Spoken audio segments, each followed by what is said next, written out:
It's okay. Off your mic. It's okay. Off your mic. Chai! Now wow, people wey suppose talk truth to power don't off mic. And if we talk, now 500,000 they go summer us, call them hate speech. But fear not, my ego don't come. Him go torchlight every corner, nooks and cranny of all these bad people where they spoil our country.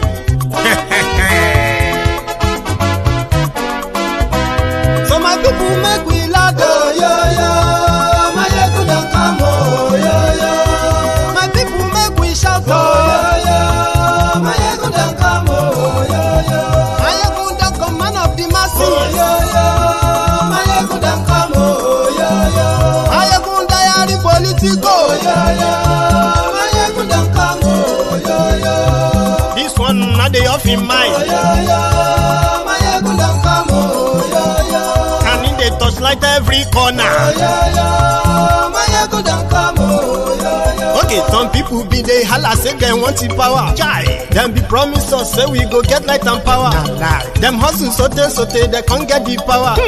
But now they know they do anything with the power. Sure. Every day, dollar just they get the higher power over naira. See them talk say make we off mind, but thank God say my ego don't come. So my people make you laugh, oh, yo yo. My ego don't come, oh, yo yo. My people make we shout, oh, yo yo. My ego don't come, oh, yo yo. My ego don't come, man of the masses, oh, yo yo. My ego don't come, oh, yo yo. My ego diary politico, oh, yo yo. My ego don't come, oh, yo yo. This one not they off in mind, oh, yo yo. My ego don't come, oh, yo yo. Person where they do evil, no one make person talk. Them say that my yegun, that man too they talk. He too they talk. Say my yegun diary, he they hot like pepper. But every day then they take money in bulk. Woman picking they the street they hawk. Still them talk say make we no talk. But thank God say my yegun don't come. So my people make you laugh, oh yo yo. My yegun don't come, oh yo yo. My people make you shout, oh yo yo. My yegun don't come, oh yo yo. Man of the masses, oh, yeah. My ego don't come, oh, yeah. My ego diary politico, oh, yeah. My ego don't come, oh, yeah. This man not the off in mind, oh, yeah.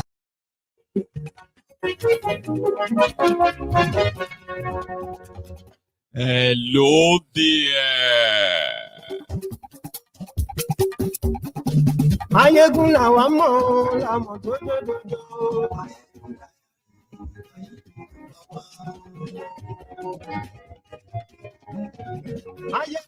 Morning to you. Good afternoon to you. And good evening to you from wherever you are joining us. It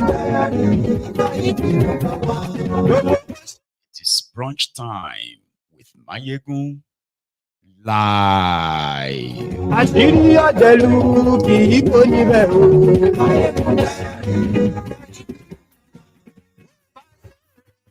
It is going to be an interesting afternoon, by the way. It is early in the morning. It's like it's early, mama. It's your own place. Or maybe I will be making your money as well. This is going to be the compilation, or better still, the snippet of all the happenings from the contraption from last night to this moment. Read the caption of the broadcast as usual. Read the description as well. Like the broadcast as usual, as you have to. And share it to invite your friends and then your not so friendly friends and tell them that Mayegun today. Thank you so much. If they say Bebe is happening, that means Bebe a lot in Shele. Yeah. Bokwari is gone, but his misdeeds, his evil, sort of lives after him. You heard about BRICS, Abi? Brazil, Russia, India, China, and South Africa, and others. Because of the West, America, Nigeria won't identify with them in public. There is a belief that Bokwari and his team, they interacted with the team when they are forming this new economic bloc. A lot of countries are trying to move away from the dollars, dollarized world by the America and their allies in the West, NATO.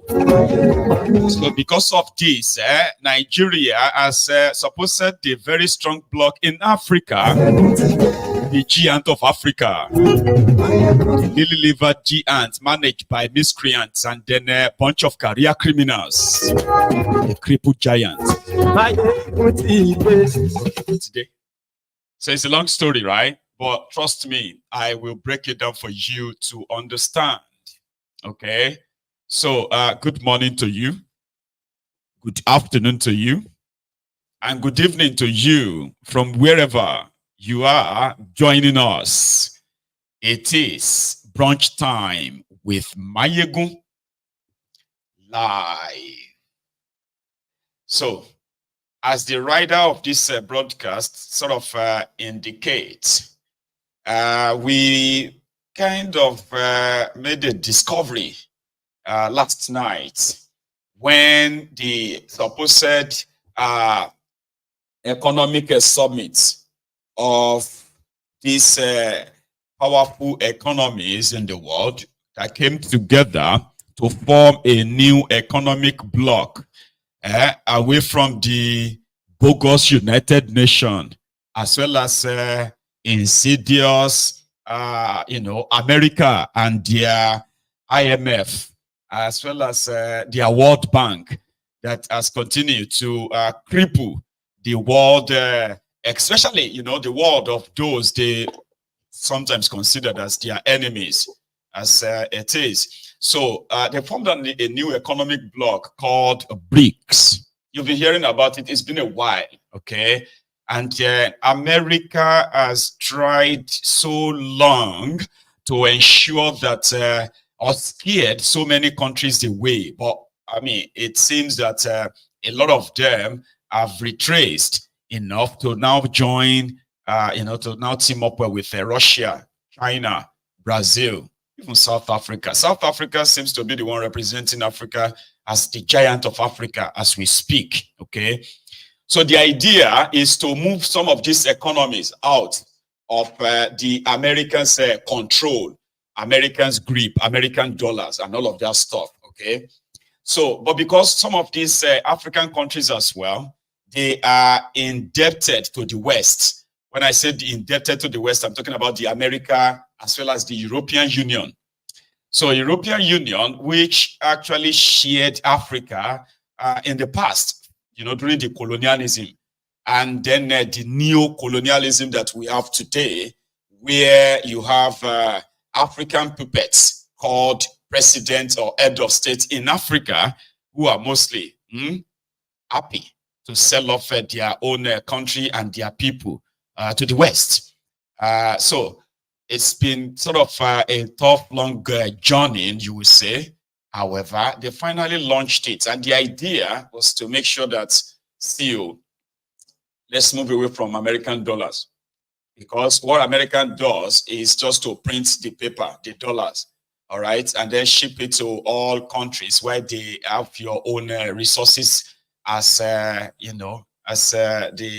exchange in return.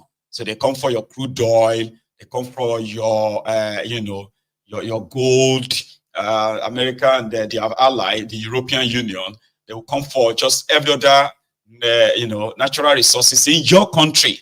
But they can give you euro or give you dollars, sometimes in loans, ridiculous interest rates as well, just to continue to milk, especially Africa. But the two words of China and Russia, who came about with this idea of if some countries can put together enough, they can run their own affairs without the involvement of the European Union as well as America.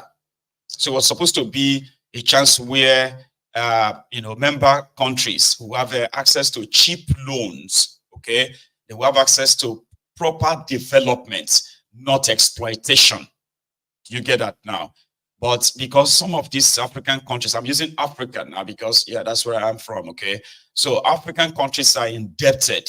Like it's like a perpetual indebtedness to the West. When we say the West, we're talking about the America and then the EU. For example, where you have Britain and France, Belgium, Portugal, where else again do you have all these guys in Africa who are like exploiting Africa, left, right, and center, right? So they sort of put an embargo on them enough that they can keep your economy totally dependent on them. So they will take your resources and offer back in return what they call handout. They have a name for it, aid. Here you get now, they give you aids, like come to your country, take billions of dollars or billions of euro worth of resources, right? And then they will turn around and give you, maybe 1 million, 2 million, 100 million naira, 100 million euro, $100 million in aid to go and fight malaria. They will never build infrastructure in your country to actually manage or process your resources. So they will take your resources away and then leave you in abject poverty, as it has been for decades and centuries, you say. So the BRIC idea is that all member states, this time around, for example, China and Russia, China can come to your country, if you are a member country, to come and build roads, industries, power stations, and all that stuff. Sure, you get that can actually industrialize your country at near no cost per se to you.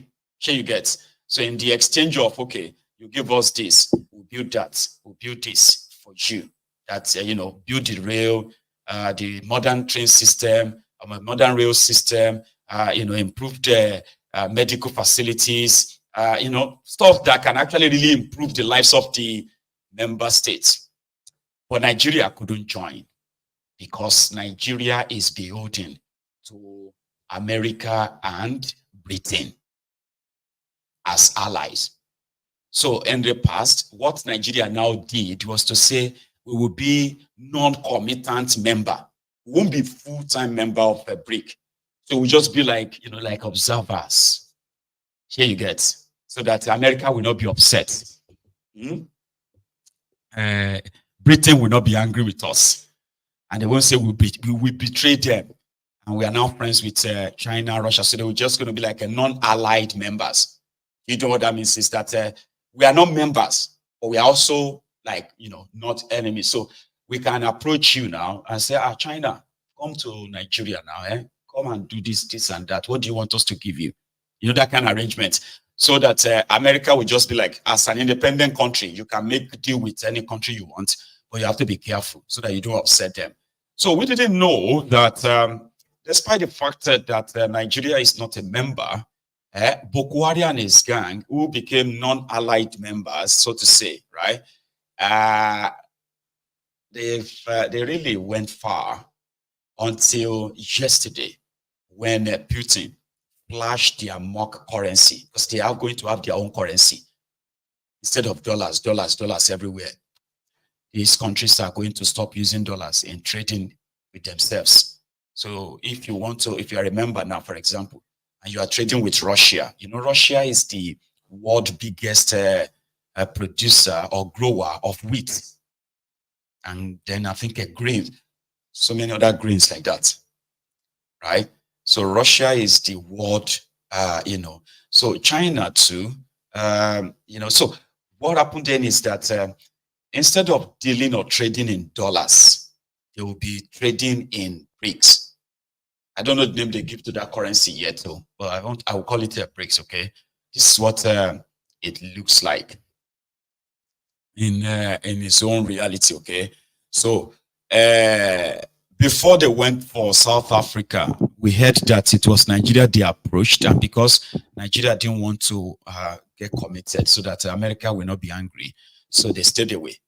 So in that currency yesterday, we now discovered that the Bokwari and his gang, right, they actually, without consulting with Nigerians or Nigeria or anybody, they actually put down that the official name of, official language of Nigeria is Hausa.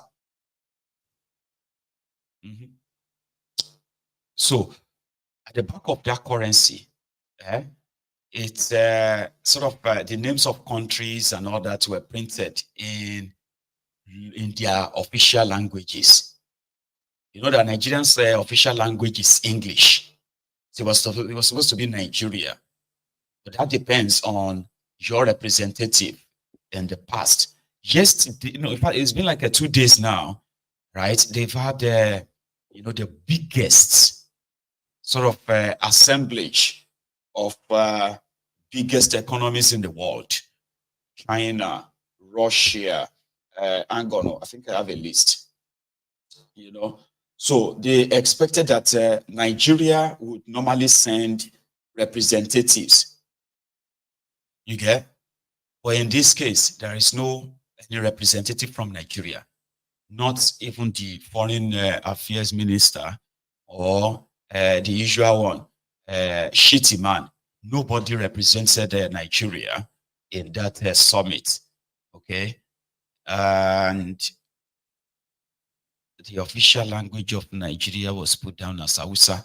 That is why in the back, at the back of their mock currency, it is written as see, Nigeria, say Buhari. Remember how they normally say to themselves, Nigeria, Nigeria, say Buhari, Nigeria, say Buhari. Anyway, so this has now got a lot of people talking. Say, hang on. So Bokwari and his own bigotry is Fulanization and other what do you call it? Other stuffs against the contraption, right? Was this done by Bokwari, or was this the handiwork of thiefnubu, who just didn't give a damn about this? Because thiefnubu is the American asset in Nigeria that is ruling over you as we speak. So that's what prompted so many people actually asking a lot of questions. Okay, number one, we are not presently as Nigeria. You are not part of BRICS. So I know some people will be like, but this doesn't mean anything. I know to you, those with feeble minds and I don't know how to describe you, maybe gullible ones who just don't even see what this simply means on its own, right? Like economically, diplomatically, and the rest of that. So if BRICS recognizes Nigeria, it means some people actually filed in, put in some information, and from Nigeria. Who are these guys? I'll leave you to that. Okay. So the other part of the chat this morning or this afternoon is new again, another judicial banditry, where you have a judicial bandit from Abuja. Nigeria is a lawless place, no doubt. And every day they always prove us right. Remember the problems that escalated in River State and how it all started. Hang on, I think I'm going to share a picture as well. Where thiefnubu's gang, they arrested this guy, the Binance guys, and they said they are the ones responsible for the for Nigerian Naira's devaluation, that they are the reasons why Nigerian Naira was crashing. Remember, the Binance guys, right? So 2 days ago, again, after a year of back and forth, okay, so they have now dropped the charges of money laundering against that Nigerian this guy, she gets, even though when he was arrested, Nigerian Naira was at 1,200 Naira to $1. And they blame it on Binance, not themselves, for floating it. Also, a year after the whole back and forth of the legal charade, the deceit and all that, they have now dropped the money laundering charges against them. We don't know what they are planning to do next. I'll come back to that. That of the currency. So the Nigeria judiciary, where it's supposed to have been like very clear that you have the Federal High Court and you have the State Court. Whatever concerns the local governments in Nigeria is handled by the state, not federal courts or what have you. They do not actually have any jurisdiction when it comes to local government administration or election. It is their law. Like, even though you could go to court for anything, they'll say, but there are certain court for certain cases or certain issues. So in River State, with Wike and his guys, they went to court to stop the conduct of local government elections, because according to them, they did not trust the governor. And therefore, they did not trust the KSIEC in River State. We all saw how that ended. But the twist now is that they went on, they went on to Abuja to go and get another court order. The court order was that the police should not provide security for the River State local government elections. And they said, okay, fine. How could a judge in Abuja, who was supposed to be like a judge who knows the law, okay, allow themselves to be used? In fact, I mean, eventually we found out who they were. Who were those judges working with Wike? They had no jurisdiction to rule on any, to even entertain any case that has to do with any state elections. I mean, sorry, any local government elections. They do not have to entertain it at all. Even when people bring those cases to them, they are supposed to just flunk them out and say, listen, this is not on us. Go back to the state high court and then argue your case there. But that is not the reason why these guys went to the Abuja. They needed another.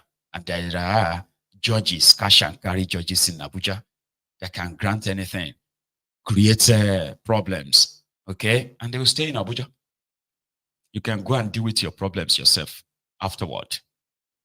So a court order in Abuja says they shouldn't conduct election, local government elections. That no, you can't say that. You do not have that power. Anyway, the police said they obeyed the court order, so they withdrew from providing security for the elections, right? But other people provided the security only for the police to start threatening the selected chairman in Rivers.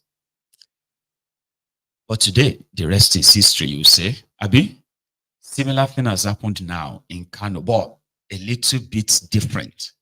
So what they do in Kano, Gandollar and his own guys approached a court in Abuja, and their argument is that the chairman of KSIEC, I'll use that, KSIEC, Kano State Independent Electoral Commission, they said the chairman of KSIEC is also a member of NNPP, which is not true.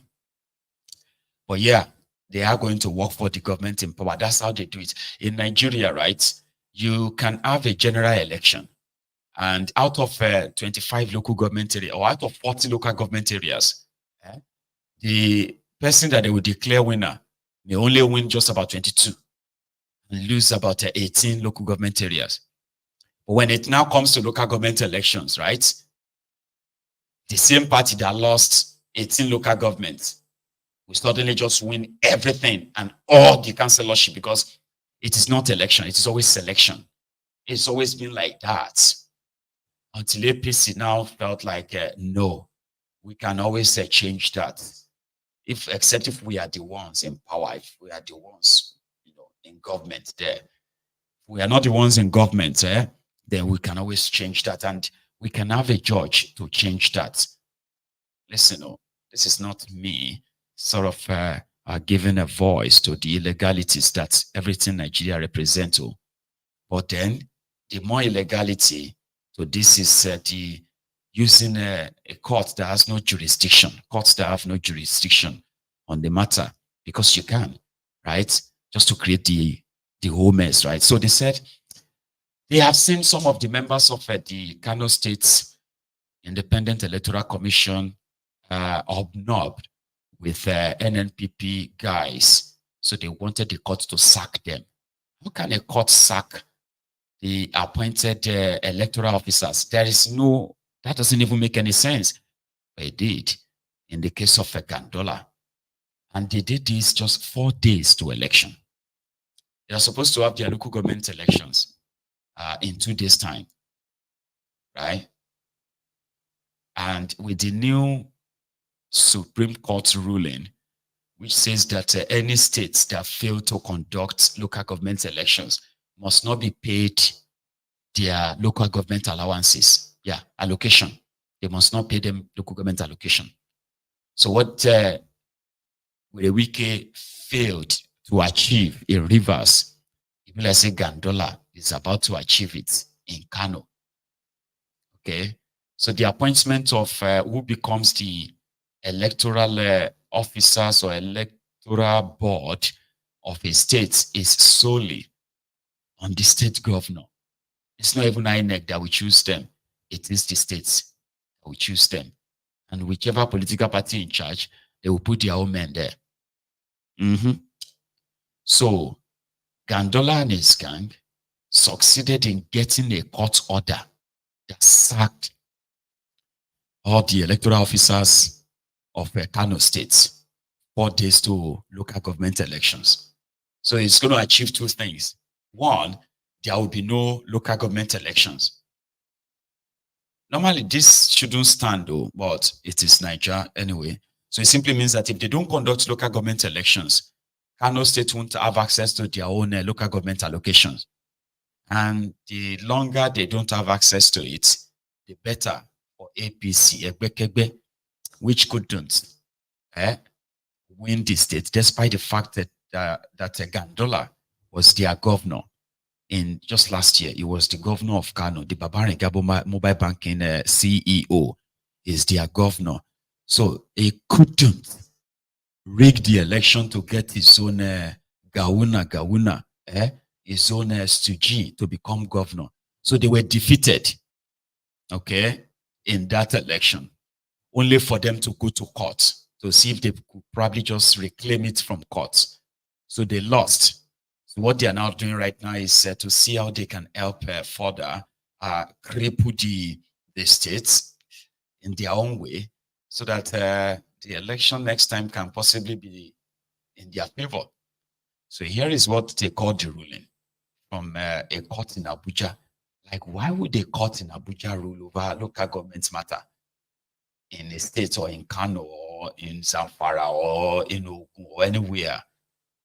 Because Nigeria is a lawless place. They put on affidavit, and then all the affidavits were sealed.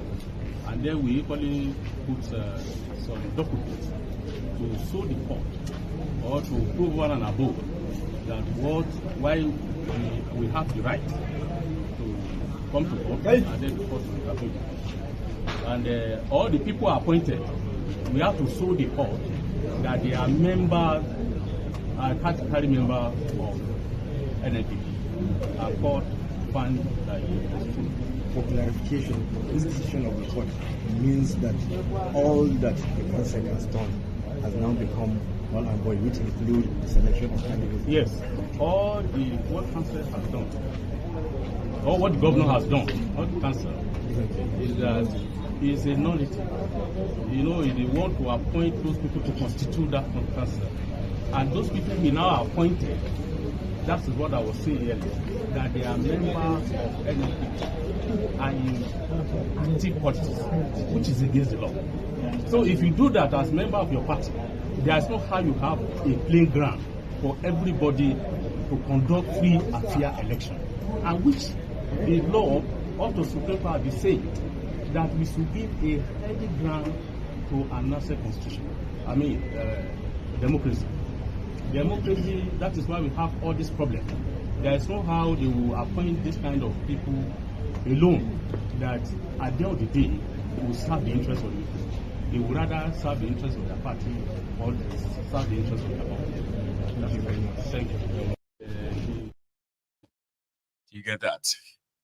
So it's quite a good argument if you probably like want to be objective. Okay.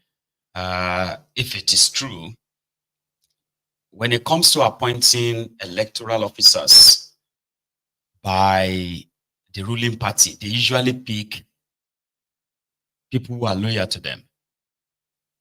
Some of them card carrying members of their party. I mean, we've seen that in APC. It is wrong. But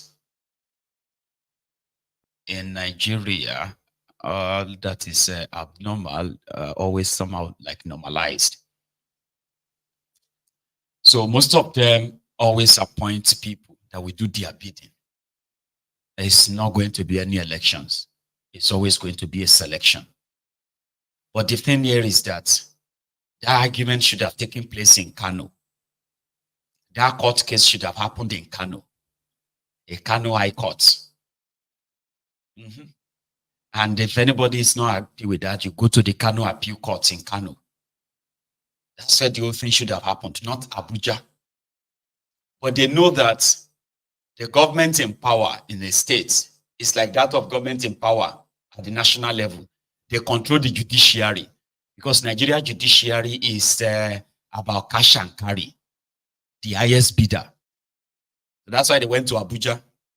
What they got in Abuja is called, like, it's more or less like an ex parte order too. It's like an order of a court. It's not a case per se. Just went to court and say, my lord, we want you to stop that. We want you to sack these people because we know that they are card-carrying members of the ruling party. And we know they will not be fair to all of us, all other parties participating. So we want you to sack them. Okay, is that what you want? Yes, my lord. I hereby sack all of the electoral officers of Kano State until the determinant of this case. I so rule. Bam. As your lordship places. And they walk out. Grand press statements. Kano hasn't really responded yet. Not like we have heard the, when they did the same thing to Fubara, immediately told them, like, you are just joking. You can chop the court order or your courts, whatever it is in Abuja, you can chop it to where the sun never really shines, okay? There will be an election. And he did, conducted his own selection. And like I said today, the rest is history. So illegality versus illegality, one must bend. We haven't heard from Kanu yet. So the person with the power to choose who is going to be in charge of electoral body is always the state governor.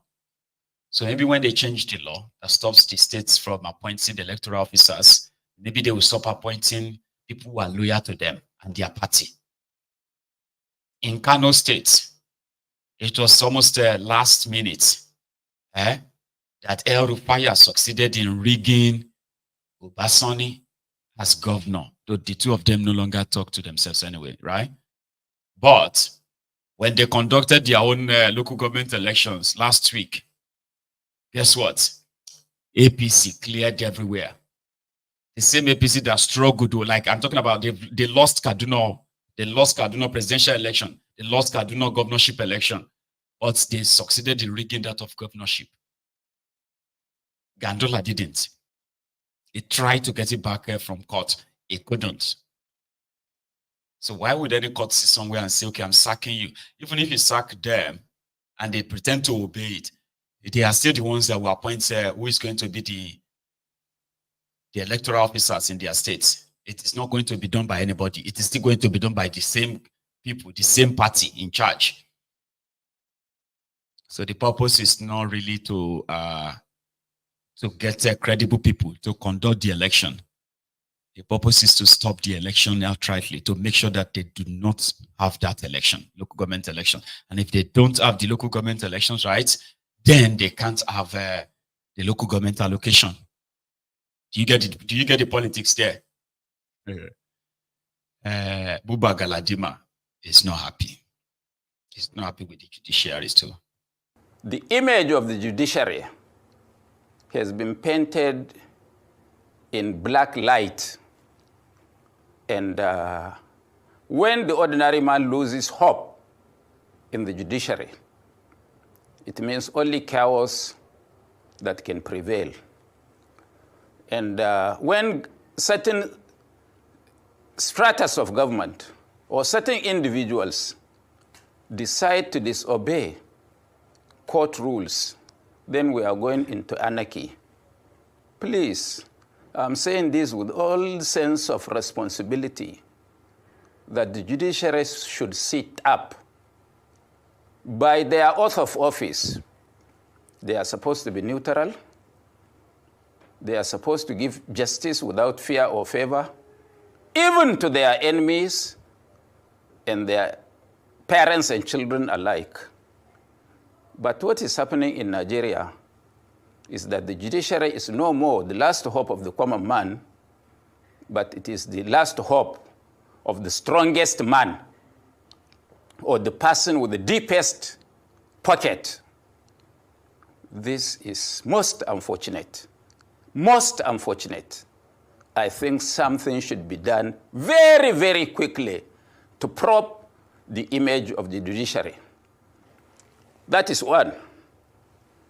Two, I want to say that it is not about this ruling of yesterday. The Kano Independent Electoral Commission had gone to court on the 24th of September and filed an ex parte motion, which they addressed the court. And the respondents were all the remaining 19 political parties, that either them or their agents should do anything to tamper with the preparations or the conduct of the local government elections in Kano. And Justice Sanusi Adomaji of Court 5 Kano gave an ex parte order stopping or preventing anybody, including the security agencies, from tampering or interfering in the conduct of the said election, and fixed a date or notice for all the parties to appear before him, which they appeared, and he's going to give a judgment tomorrow. Kano High Court. Justice Amobode, as you know, is one of the most controversial judges in this country. You know his role during the Kano Emirship tussle. Himself and Justice, I don't know, what do you call him? One of the justices of the Kano High Court who has been promoted to the Court of Appeal. We know their role. This is our country, Nigeria. I'm saddened and feel like shedding tears. This judge was transferred out of Kano last month by the president, by the chief judge of the Federal High Court. And yet, APC bigwigs prevailed on the chief judge and returned the same man to Kano to do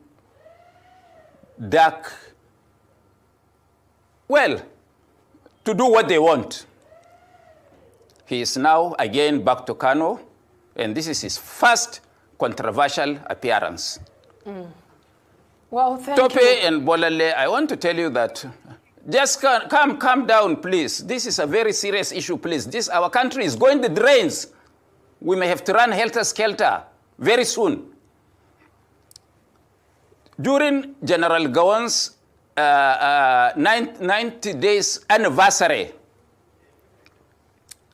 on Sunday, at ECOWAS Secretariat, Banquet Hall, somebody unknown to me moved to me and told me that there is going to be a judgment on Tuesday on Kano local government elections. And it has already been decided that the judge will not only stop the election, but he will sack all the electoral, all the KSIEC empire in Kano. I told him, how can he? He said, well, wait and see. I just dismissed it with a wave of hand. Unfortunately, I am now a foolish man. I could have listened to him and issued a statement on Monday over what had happened yesterday in Kano. And exactly as the man told me, that was what had happened.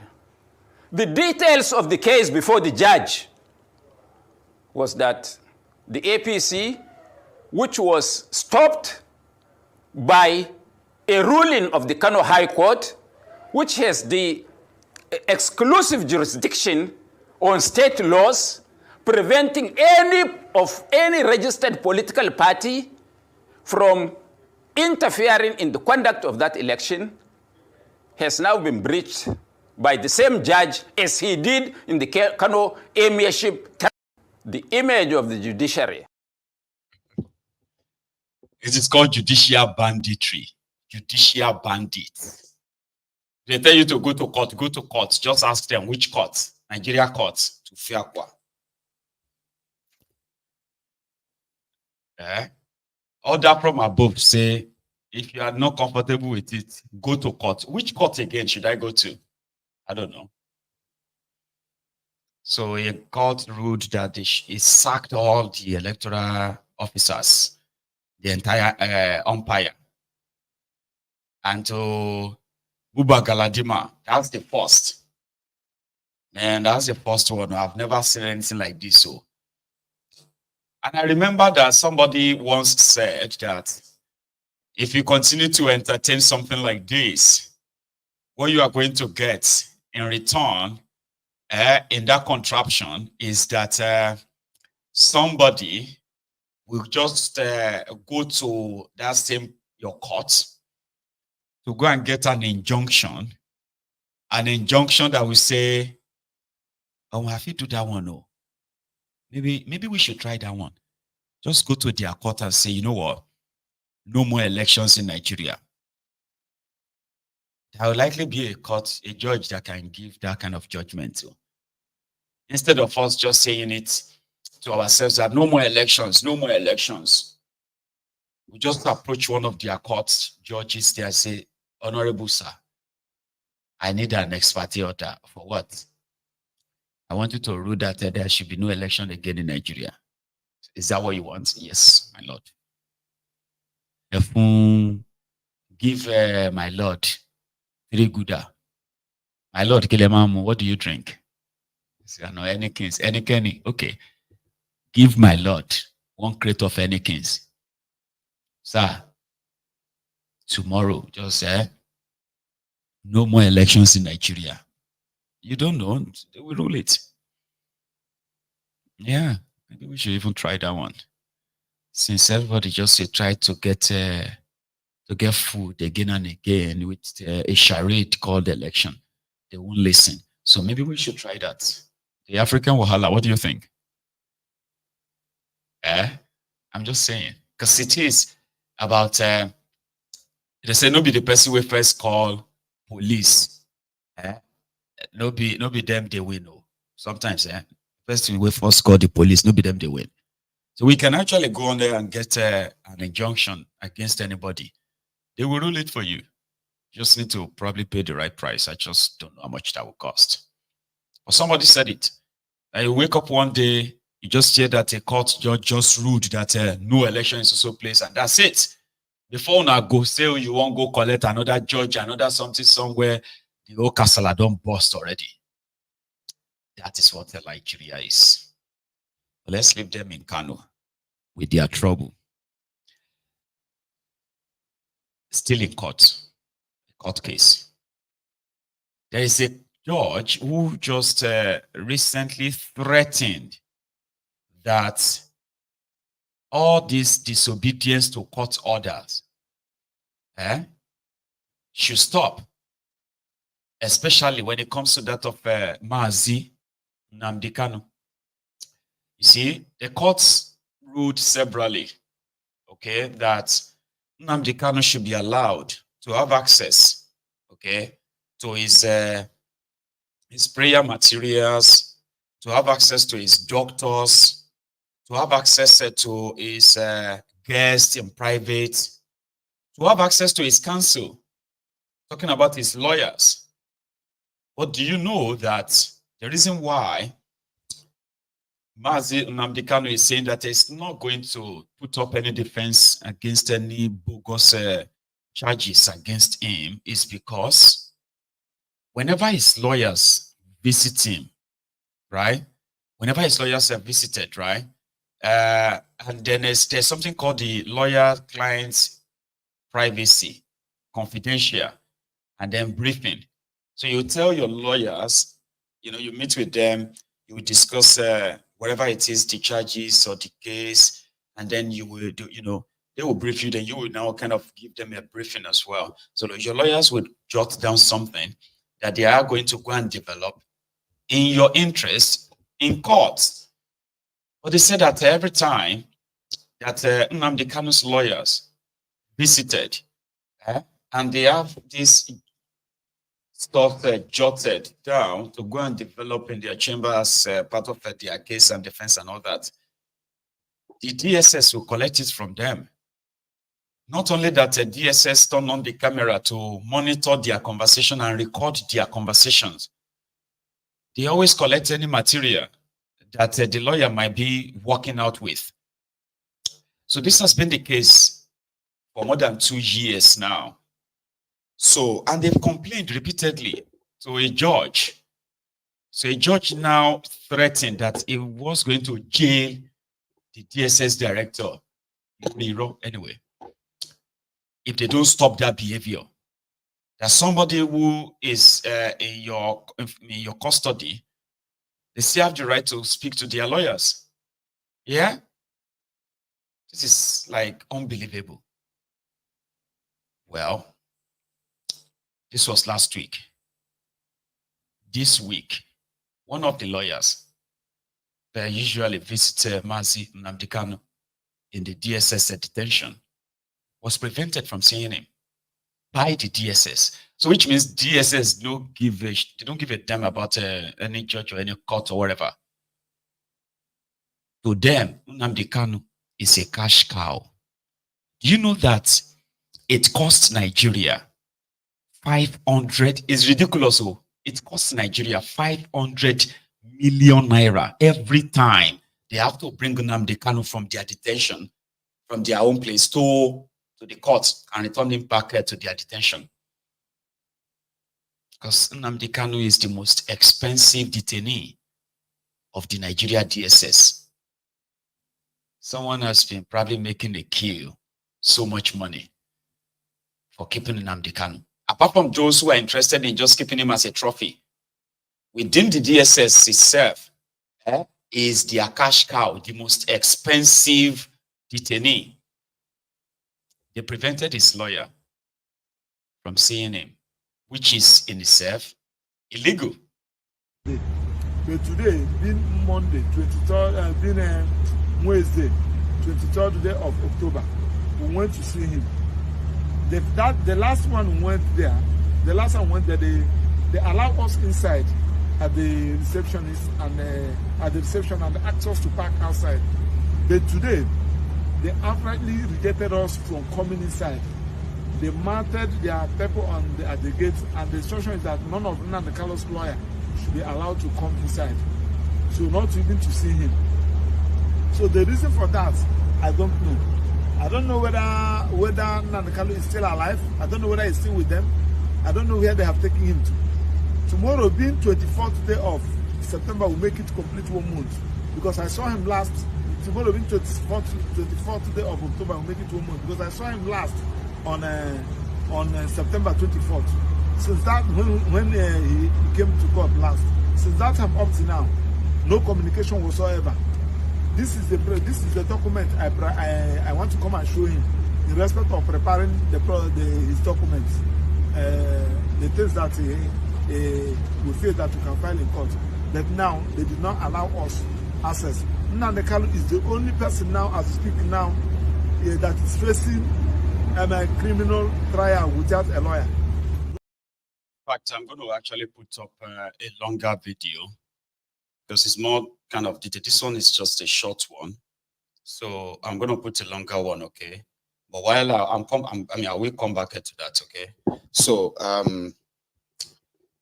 give me a sec. I prefer a longer version so that you can hear the full stuff, the full gist, right? Do you know that even though we have seen the garrulous, criminally personality called Wike, the minister of the FCT, right? Where he's been on land grabbing spree in Abuja. Do you know that they've already demolished more than 100 houses in Lugbe, and their land are to be reclaimed by Wike? So the victims cried out. I'll use them as an intermediary here now. And we'll come back to the man's story. Listen. We saw development control. They came here, and the next thing, they started removing houses. There was no prior notice. They didn't tell us anything. All we heard was that the minister was interested in the place. That was the only thing they told us. And that they said they should remove anything that is existing there. And we have a layout here, which the same director of development control signed approvals on. So I don't know why they are doing that. They did it in Centenary City, and for 14 years now, we have been going for relocation. Up till now, we have not gotten. But if they are interested in a layout, they do it within 1 month. Within 1 month, they do it. So up till now, we have not gotten replacement from Centenary City till today. Now they came here on Wednesday. They said they were sent on Wednesday. They marked few houses on Wednesday. And the next day they came with machine to come and remove. Normally they give us notices. First, second, third notice. None was given. Okay, tell us what the reason why you are removing the properties. They don't want to tell us. So they came here with policemen firing tear gas, and even the police people refused to listen to us when we were calling on them, at least to interview us. Let us know what exactly has happened. Yes. They were shooting tear gas. Even a civil defense guy cocked gun on me. That he was going to shoot me. And they came with yes. Okay, were you, is it that you are not able to go through the proper channel before you get your plan? We went through proper channel. If you go to the pages today, you see the layout there. What they do is that they intimidate us by telling us it's AMAC land. AMAC is arm of government. Most of these Maitama properties you see today, they were all AMAC that allocated them. Yes. So I don't know why they are threatening us with AMAC every day. Okay, now even if you want to redesign a place, how long does it take to redesign a place? It has gone for 14 years now. They have not redesigned, they have not done anything. Just because they have interest, they want to be taking the land. They have been taking it one after the other. And we can't stand that anymore. If you have good money, you go to development control, you get approval. If you don't give them money, you don't get approval. Yes, but on that layout, we have approvals.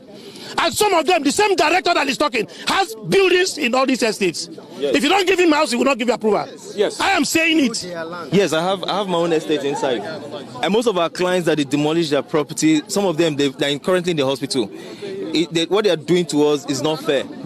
this is where all our life savings is. A lot of people will be unemployed if this thing continues. And then at the end of the day, the EFCC and the police and all that will filled up because our customers will hold us there.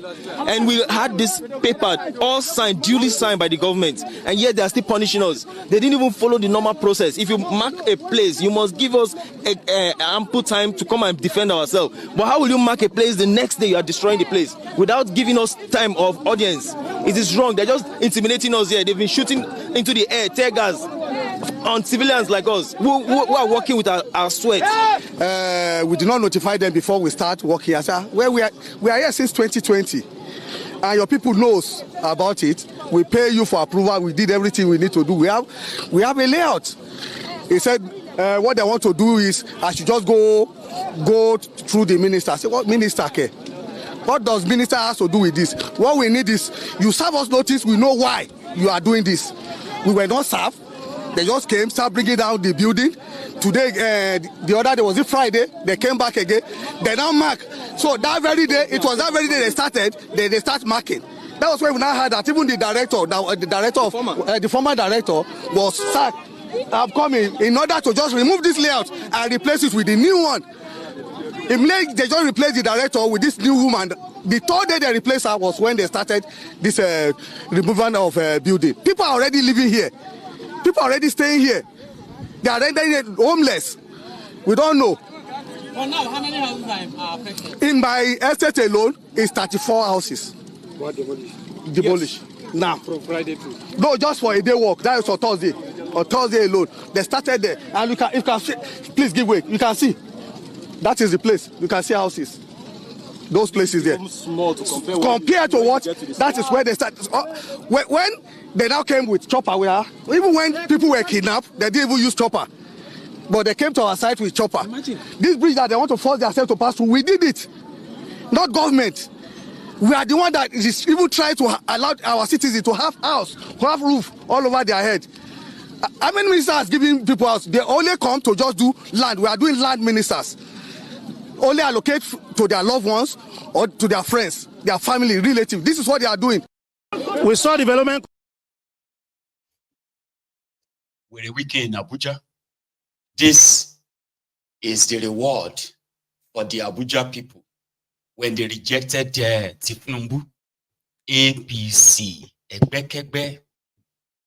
Right now, wherever Boko Haram, so wherever Wike is interested in any land, it doesn't matter your document, it doesn't matter whatever it is you say you have, demolish everything.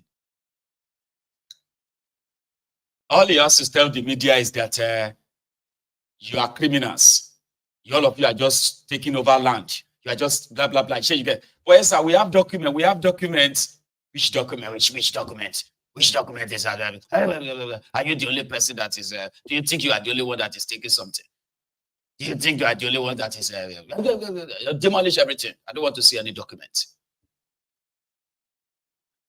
A lawless country. So lawless that nobody is safe. No one is.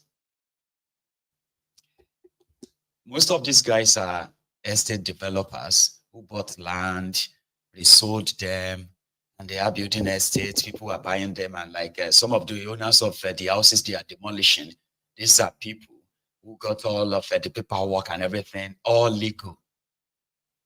But when the Wike is interested, thiefnubu is interested in their land. They will take all this land, reallocate them to themselves, politicians. And guess what? You will feel sorry for those guys very soon. Because their customers who kind of bought the land through them, they will take them to EFCC that they have been defrauded. And the government will not, for any reason, be held responsible. No. What kind of a country is this, for God's sake? Somebody will now ask me and say, I should come and invest in land in Nigeria. Me. You are abroad. You know, funniest thing is this.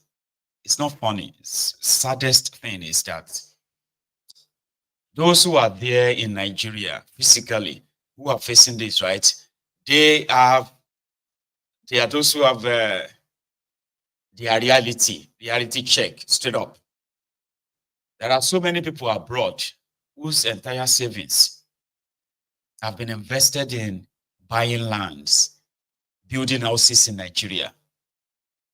They will just call them and tell them, they have demolished your house. So, what? But everything was legal. We did everything legally. Well, the government says it's not legal. They said your papers are not legal. And that's it. If you decide to go to court, you can be in that court for the next 20 years. Yeah, you can be in that court for the next 20 years with no head, no tail, no direction. What kind of a country is that? Normally, when you buy land, they say, land is a very valuable asset. Just make sure that you do all the paperwork or everything, so that it is yours. Then you decide to go and do all the paperwork. You pay this, you pay that, and they issue you all the documents. You are going about with the document. A year after that, they will tell you that some set of people have decided to sell the land. Why would you sell my land? Then they'll begin to threaten you. Maybe if you have a little bit of influence, they will say, okay, what happens is that we have sold that one. We'll go and give you another one. Now another person land they will give you. Yeah, you are abroad, working so hard, telling yourself that I want to have a mansion in Nigeria. I want to build this, and that. Then you put all your investments, all your money, only for you to receive a call later that they've demolished your house. Oh, they are about to demolish the house, sir. Which house? Which house? Your house, sir. My house. You just kill yourself. I don't know, maybe because I'm still young. All those things don't really move me. I know I'm not that young, but I am not of the generation that always that fancies this idea of me living in the UK or living in America, building a house in Nigeria. For what? Congratulations to those of you who have houses there. I mean, you have a lot to deal with. Once your phone rings, you say, maybe my neighbor, they call me so. Mr. Roland, why is Mr. Roland calling me? I say, hello, Mayegun. Oh, the government have marked all our buildings. They want to demolish everywhere. What? Why? That's illegal. Now, English, they talk. You see, they speak English. This country is a lawless place. But somebody said that if we gather money, go pay this so judge, or if we go pay so minister, it won't demolish our own house. Say, how much? They say we should go and give him 100 million naira. 100 million. So that they won't demolish our house. We need to, because if they demolish that, your house is very big and very, very expensive.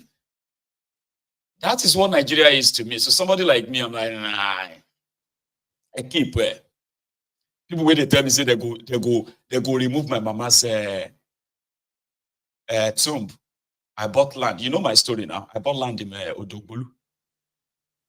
And that was where I buried my mom. Then you see some of this ragtag Olori Bruku elder. It's actually the person is even an APC. It's like APC person. They call him double chief in Odogbolu. In my hometown, Odogbolu. They call him double chief. What they do in Odogbolu is to sell. Once they know that you are not around, this land, the children of the owners of this land, they are now abroad. They don't even come home anymore. They'll begin to sell the land. Or, the owner of this land, I know him, or I know her. She doesn't live in Nigeria anymore. Here you get, before they will call her and tell her that they've sold your land, they've collected the money. They will now begin to threaten you with voodoo. But because me and Odogbolu, I grew up, that's why they mentioned their name. They have children. They are children. Possibly, they will probably come across my video too. I always say it all the time.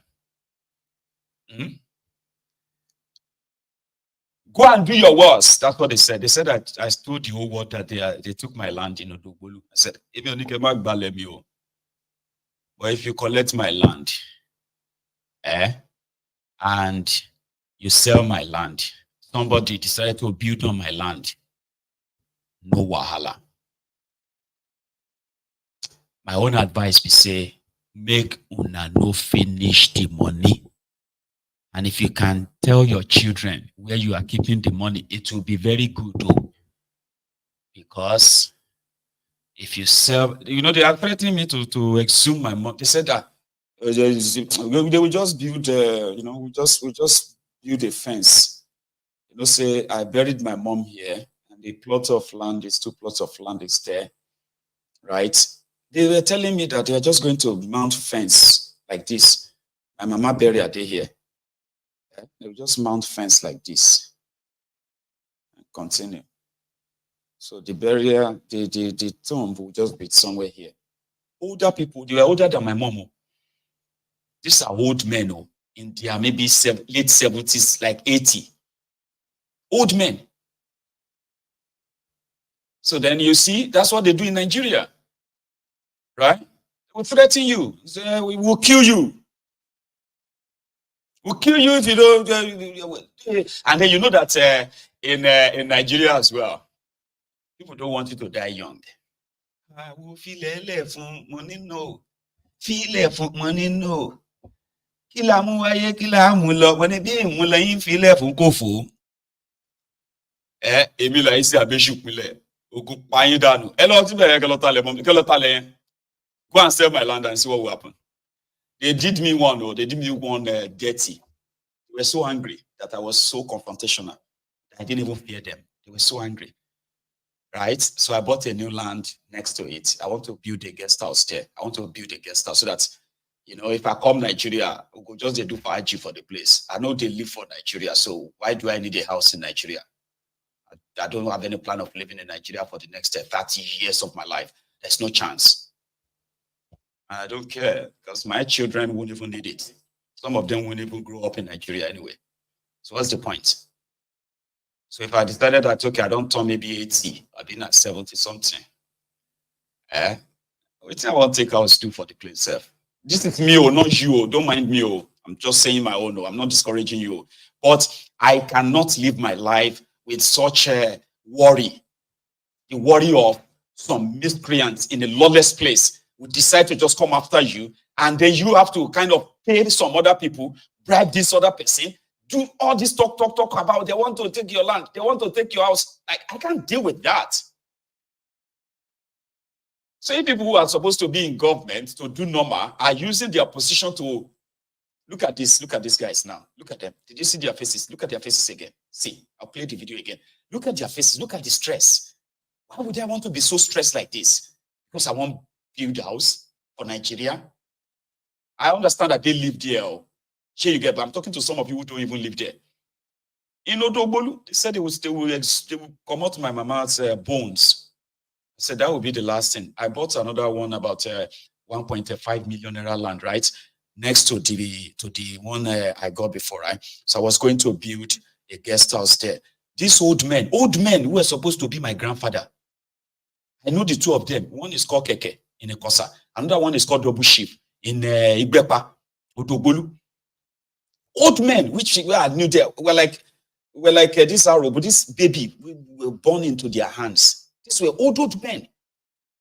They threatened me, right? So they took the land. They now decided, because they want to punish me, they took my land here. So I have a land here where I bury my mom. I have another one that I just bought. So it was supposed to be like about 4.5 to 5 plots of land, so I can build a guest house with a big, massive car park underneath, like underground. I was having that. What did they do? They sold this land I just bought to somebody else, and they told the person that he should start building now. Start building on it too. That boy is a very stubborn boy. You need to start. And that one too started building on my land. And they started the wall. I said, okay, we'll give you another one. So I got one here. It was supposed to be a stretch. You know what they did? They now said, okay, we'll give you another land. They now gave me another land somewhere else. So the purpose of that land is defeated. I can't use it for whatever I wanted to use it for anymore, right? But that is their own satisfaction. And they said, if not because, say, I buried my mom on the main one, they would have sold it. Or maybe they will still sell it. People are now telling me that you said you should have done something. I said, no, you won't tell me what to do with my land. Ah, okay. It's okay then. We are telling you that this is how they do in Nigeria now. You need to build something. I said, no, I won't. They said, maybe even a small fence. I won't build anything there. Nothing, I won't. Now they now know that I'm trying to make trouble. So everybody's now avoiding it for now. Here you get. People have advised me. Nobody said they don't advise me. You have the money, you can maybe just do a small fence and put gas. I won't. I will not put a single block on that land until I want to. Not because of these criminals. I won't. Okay then, no hala. If you say you I say I won't. So when you have those ones who don't build now, they've invested millions on the land. See what they are putting them through. We saw development control, they came here, and the next thing, they started removing houses. There was no prior notice, they didn't tell us anything. All we heard was that the minister was interested in the place. That was the only thing they told us. And that they said they should remove anything that is existing there. And we have a layout here, which the same director of development control signed approvals on. So I don't know why they are doing that. They did it in Centenary City, and for 14 years now, we have been going for relocation. Up till now, we have not gotten. But if they are interested in a layout, they do it within 1 month. Within 1 month, they do it.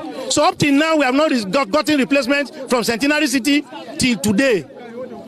Now they came here on Wednesday. They said they were sent on Wednesday. They marked few houses on Wednesday. And the next day they came with machine to come and remove. Normally they give us notices. First, second, third notice. None was given. Okay, tell us what the reason why you are removing the properties. They don't want to tell us. So they came here with policemen firing tear gas, and even the police people refused to listen to us when we were calling on them, at least to interview us. Let us know what exactly has happened. Yes. They were shooting tear gas. Even a civil defense guy cocked gun on me. That he was going to shoot me. And they came with yes. Okay, when you is it that you are unable to go through the proper channel before you get your plan? We went through proper channel. If you go to the pages today, you see the layout there. What they do is that they intimidate us by telling us it's AMAC land. AMAC is arm of government. Most of these Maitama properties you see today, they were all AMAC that allocated them. Yes. So I don't know why they are threatening us with AMAC every day. Okay, now even if you want to redesign a place, how long does it take to redesign a place? It has gone for 14 years now. They have not redesigned, they have not done anything. Just because they have interest, they want to be taking the land. They have been taking it one after the other. And we can't stand that anymore. If you have good money, you go to development control, you get approval. If you don't give them money, you don't get approval. Yes, but on that layout, we have approvals. And some of them, the same director that is talking, has buildings in all these estates. Yes. If you don't give him a house, he will not give you approval. Yes. I am saying it. Yes, I have my own estate inside. And most of our clients that they demolish their property, some of them, they're currently in the hospital. What they are doing to us is not fair. This is where all our life savings is. A lot of people will be unemployed if this thing continues. And then at the end of the day, the EFCC and the police and all that will filled up because our customers will hold us there.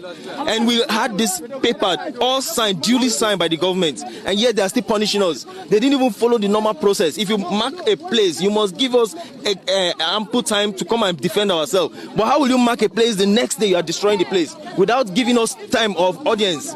It is wrong. They're just intimidating us here. They've been shooting into the air, tear gas on civilians like us who are working with our sweat.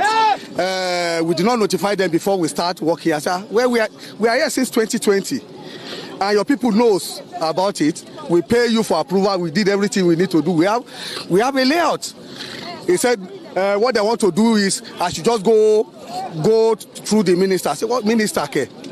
What does minister have to do with this? What we need is you serve us notice. We know why you are doing this. We were not served. They just came, start bringing down the building. Today, the other day, was it Friday? They came back again. They now mark. So that very day, it was that very day they started. They start marking. That was when we now heard that even the former director was sacked. I've come in order to just remove this layout and replace it with the new one. Immediately they just replaced the director with this new woman. The third day they replaced her was when they started this removal of building. People are already living here. People are already staying here. They are already homeless. We don't know. Is that life? If you are not, can you go to court? Because the minister is interested in their land. That's how they put them in all this mess, all this trouble, all this hypertensive experience, man. I will work hard in this place. I will come carry my money to Nigeria. Good luck to those of you who have done that too. I mean, you know, we are stronger than each other, because if anybody do that want to be mad, just assassin. And I mean, when you paraffin to demolish my house, even the ones that are threatening to exhume my mama's bones where I buried her. May they just tell me, say, okay, they don't carry out that threat to, they don't sell my land to somebody. Atentora. Atamotota. Odogbolu will be in the news. I'm telling you, you go DJ Odogbolu in the news every day. Odogbolu again. Last, the person will buy my land, that those who sell the land, and the rest of Odogbolu will just say, Omo, because that's what that country is all about. People will be trying to tell you that you need to abide. Which abide? Those ones don't build their houses, so they built it. You know, they left the land unused to. They paid for all the documents and everything. They built houses on it. They are living in there. Now they are homeless. So, if you build the house is an asset. Nibo, gone are the days in that contraption. Good luck. So let's go back to this issue of Emazi. So the lawyer was telling us how the DSS now stopped him from seeing his client. And like I said, since Nnamdi Kanu is now their cash cow, it's been like that for over 4 years now. It's been their cash cow, where they can make 500 million. His lawyers moved that Nnamdi Kanu should be transferred to a proper prison, which is Kuje. Like, you can now go through the normal procedure to see him and all that. DSS objected because of the 500 million naira they make every time they bring him out. Every time you see Nnamdi Kanu come out in court, it costs Nigeria 500 million naira. It is not a makeup. They actually developed they raised the memo on that. That it cost them 500 million naira. I don't know whether Nnamdi Kanu is still alive. I don't know whether he's still with them. I don't know where they have taken him to. Tomorrow, being 24th day of September, will make it complete 1 month. Because I saw him last. Tomorrow, being 24th day of October, will make it 1 month. Because I saw him last on September 24th. Since that, when he came to court last, since that time up to now, no communication whatsoever. My people, this is an update. I'm just from DSS now. Today being Monday. I don't know whether but today being Monday, 23rd, being Wednesday, 23rd day of October, we went to see him. The last one went there. The last one went there. They allowed us inside at the receptionist and asked us to park outside. But today, they outrightly rejected us from coming inside. They mounted their people at the gate, and the instruction is that none of Nnamdi Kanu's lawyer should be allowed to come inside. So not even to see him. So the reason for that, I don't know. I don't know whether Nnamdi Kanu is still alive. I don't know whether he's still with them. I don't know where they have taken him to. Tomorrow, being 24th day of September, will make it complete 1 month. Because I saw him last. Tomorrow, being 24th day of October, will make it 1 month. Because I saw him last on September 24th. Since that, when he came to court last, since that time up to now, no communication whatsoever. This is the document I want to come and show him in respect of preparing his documents. The things that we feel that we can file in court.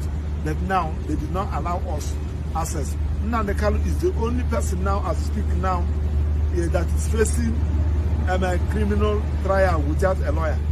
No date for the court in the Federal High Court, no access to his lawyer. So when I left to DSS, I decided to come and see Attorney General.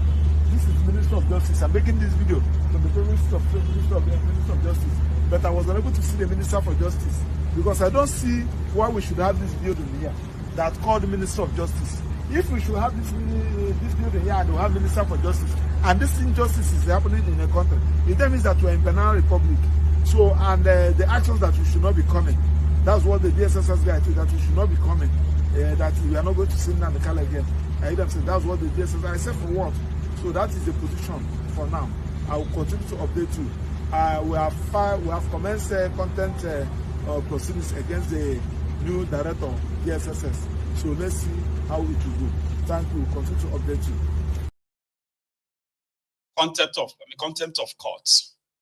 DSS, no, they obey courts. DSS, okay. Nobody's obeying anybody. It is a banana republic. Somebody is standing, supposed should be standing trial, but is not allowed to see his lawyers. He's not allowed to see his lawyers.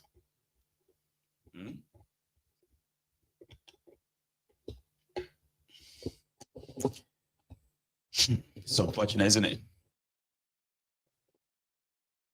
Because you just have, I was having a chat with a friend, and we were talking about, me going to Nigeria, just to go and see family and friends and all of that. And it was like, if they, I said, hang on. The worst case scenario is that they will take me to court in maybe a month or two. I was like, which court? It's going to obey any court of this, It was so convinced, it was so sure that you did mad, you did crazy. Like, what is wrong with you? How can you even it's like something is wrong with you. How can you even imagine that, they will take you to their court. Which court? And their court will now say they should let you go and they will let you go like that. I was like, but I've not done anything wrong. I said, now you did talk that one now. So you don't have to do anything wrong. If they are interested in you, that's what will happen, okay? They will lock you up for as long as they want, and they don't give a damn whatever it is that the word says. They kidnapped Nnamdi Kanu. They said Nnamdi Kanu committed treasonable felony in London. So when they got to court, the judge told them that this thing, if the location where this crime was committed is London, you would have to actually go try him in London, or not here. He said, okay, you know what? Let's remove London from it. Let's remove UK. That it was broadcasting from UK, so which means he committed a crime in the UK. But there is no UK law that can be used to try Nnamdi Kanu that he committed anything here. So they're like, okay, you know what? Let's remove the UK from it. Now Nnamdi Kanu is the only person locked up in Nigeria that they are now waiting for a crime to charge him with. So whatever they say Nnamdi Kanu has done right now must have been done in prison. If they say Nnamdi Kanu is responsible for the insecurity in eastern Nigeria, that means Nnamdi Kanu has been committing the insecurity in eastern Nigeria in prison, in detention. And you cannot commit a crime if you are not physically there. Do you get that? You can't. It's not have any access to the media or have any access to anybody, as it's been so kind of kept incommunicado and all that. So they are now looking for a crime to charge him with. So his lawyers won't see him. So it's just going to get worse, isn't it? Somebody said they want him dead in that place. No, they know he can't die there. Okay. We all believe that if you if an end should, if you want an end to the militarization of the eastern Nigeria, the insecurity, politically sponsored insecurity in the eastern part of Nigeria, if you want an end to all of this, let him go. Like your court said, let him go. None of this happening in the eastern part of Nigeria ever happened when Nnamdi Kanu was not being kidnapped and in their custody. None. You can fact check me. I've asked you many times to fact check me. You may not like him. Fine. You may not like his style. Good. But that does not warrant them locking him up illegally. I know some of you don't like me, but I've not done anything wrong. That does not warrant you, myself, being locked up illegally because you don't like me, because you don't like my style, or whatever. Because I don't like somebody doesn't mean that they've committed any crime. Someone has to commit a crime before you can lock them. But Nigeria is a lawless place. That's why you have what you have first. So let him go and watch all the madness, the shenanigans going on in the eastern part of Nigeria disappear. There are those who are kind of benefiting from the whole chaos. Yes, there are those, especially the political class. So if he comes out, he will possibly, even without saying a word, it will demystify and expose the real criminals behind whatever is going on in the eastern part of Nigeria. So they will rather want him to remain there. Omoyele Sowore said something this morning, or sorry, yesterday, that the political class, the elite of eastern part of Nigeria, are more interested in keeping Nnamdi Kanu in that detention than even the Fulanis that you would think were after him. And I do not doubt that. You not see how quiet they are, how comfortable they are, and then how convenient it is for them to blame him for what is going on in the eastern part of Nigeria. So therefore, he should remain there. He should. It's unfortunate, man. Anyway, Onafunnuga has something to say about the thiefnubu's reform, the new ministers, and the sacked ones. According to him, thiefnubu sacked 5 of his ministers and appointed 7 in their place because of the public opinion. This is Bayo Onafunnuga. August last year, when the ministers were sworn in, the president actually told them that as a president, he has the power to hire and fire, and that he will not hesitate to remove ministers who could not perform. And then there was a retreat in October last year where he also repeated the same warning about his plan to always trying to rejig his cabinet in case some are not performing well. And I think at that retreat also told them that there be a kind of performance appraiser. And he put Adiza, the special advisor on policy, to coordinate that. It was not just something that was done whimsically. I think the president, Adiza in fact brought technology to it, asking Nigerians to score the ministers.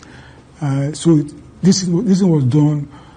Whoever was removed out of the ministers, it was based on some empirical facts, the public perception of those ministers, and they are the people who actually did the scorecard. And the president acted on the results. Right. That in the public perception of those ministers. August last year, when the ministers were sworn in, the president actually.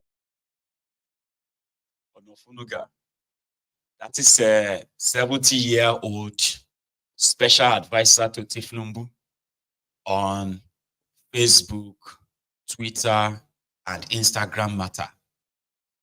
Bayo Onafunnuga, the man who says long throat and all that, the man whose belly simply controls what he says, the bigots of the thiefnubu's clan, the bat idiots. What about Matawale?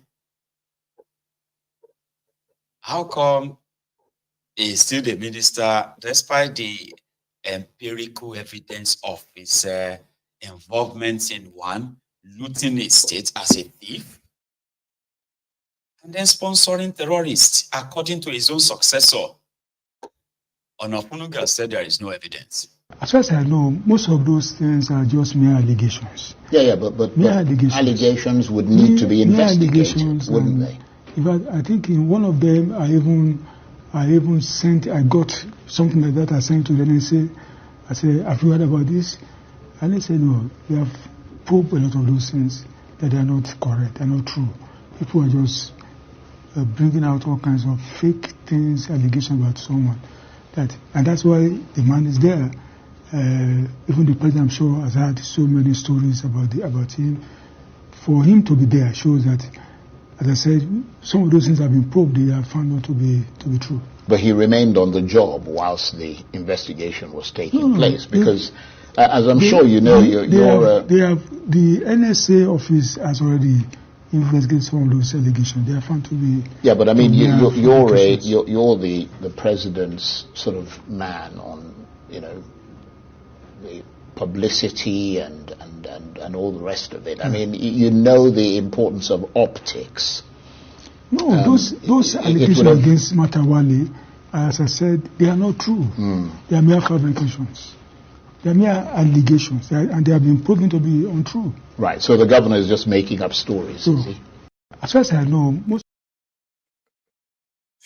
there was no investigation. Kwakwanso, do you know, is this true that you are also sponsoring banditry? Wallahi talai, sumubillahi laika farad. And now it's not true. Not true. I swear with Holy Quran. That it's not true. Okay, fine. You can go on and we believe you. That's the investigation. Remember Kwakwanso said he's the only person who swore by the Holy Quran, swore with the Holy Quran, that he is not sponsoring terrorists or terrorism. And therefore, it must be true, right? There is no sponsoring terrorists. And to the rest of you, impatient Nigerians, thiefnubu's reform, you will see the results by 2039.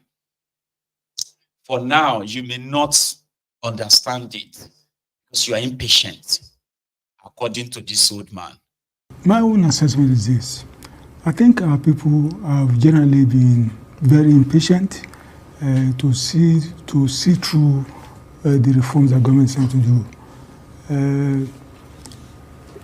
In recent times, I've been reading several reports done earlier. Vision 2010, Vision 2020. And if you go through all those, you will find that all those reports showed that our economy has been very deficient, very, very weak. And that if we don't do what we are doing today, one day we wake up, maybe we end up like which country now that it's Somalia or somewhere that where the economy totally goes bonker. Our economy is very, very weak.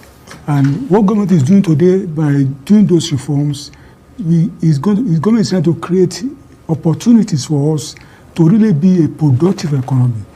Nigeria has been consuming, and the government in the past has been subsidizing this consumption for long. We send our children abroad to school, government subsidizes. You go to any supermarket, people are buying foreign products that we can manufacture in our country. And we are using subsidized dollar to buy all those things.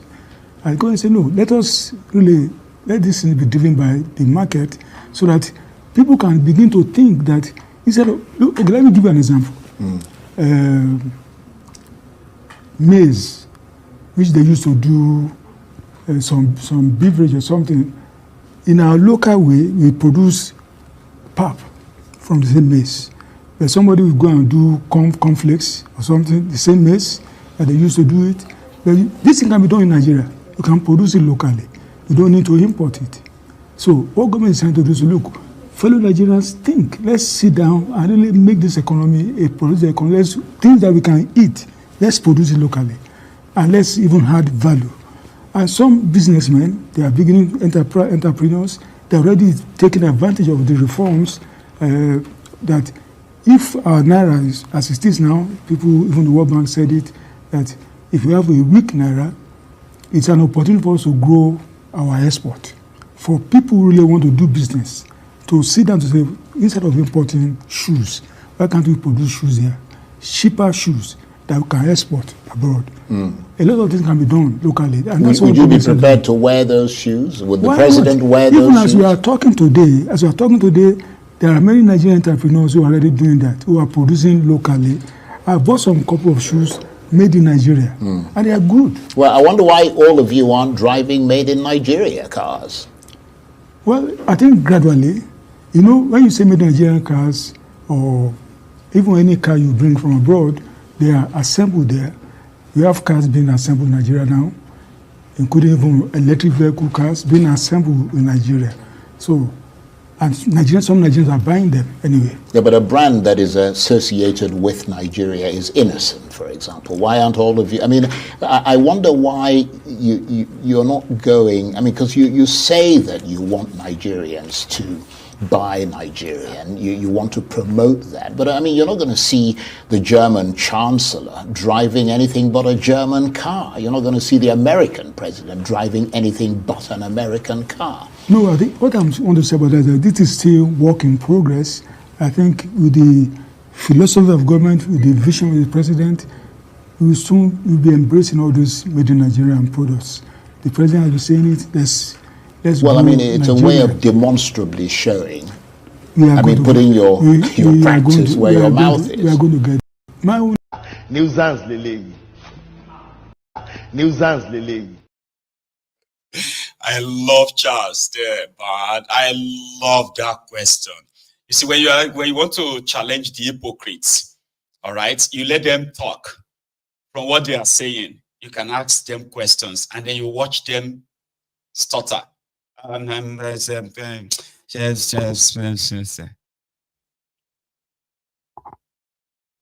People buy foreign made goods in the supermarket. The rice that thiefnubu, the food they eat inside thiefnubu's asshole rock, are they grown in Benue, Adamawa, or Iragbiji? Thiefnubu's car, his children, his political appointees, his ministers, his the National Assembly. They are all driving imported cars, German cars, Chinese cars, Japanese cars, German cars, and the rest of that, Abi. But you, that is now buying 20 years old Aloku moto, now you they cause the destruction of the Naira. Now you know they patronize Nigeria.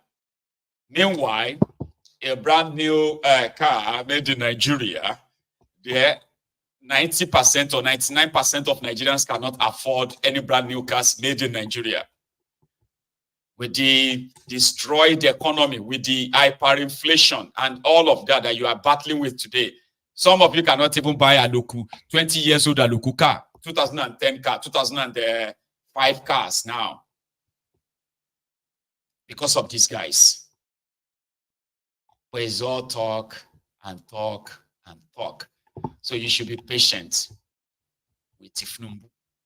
That is the bottom line. The people that you say, let us stand up, or everybody should stand up and fight these guys. We need to stand up and face these people. We cannot continue like this. Yes, Aluta continua. I just say, Aluta continua. Okay. Me, I don't want to die, yo. Me, I don't want to die young like Agbalumo. People that don't want to die because police fit shoot them and kill them. Police fit army fit shoot them and kill them. So because of that, may they just go pray. Say, may God just come and intervene. the same set of people, if they see a falling truck, a falling tanker, they will rush down there with their jerry cans, with their buckets to go and scoop fuel, that can explode. Just last week, in Jigawa, 181 people lost their lives, including children. In Jigawa, where they were scooping fuel because of a falling tanker. And just this morning, those people on what is it called? Akampa Road in Calabar, Cross River State. People that don't want to die from police shooting them, right? Then they are willing and ready to go and die by inferno. Very dangerous situation.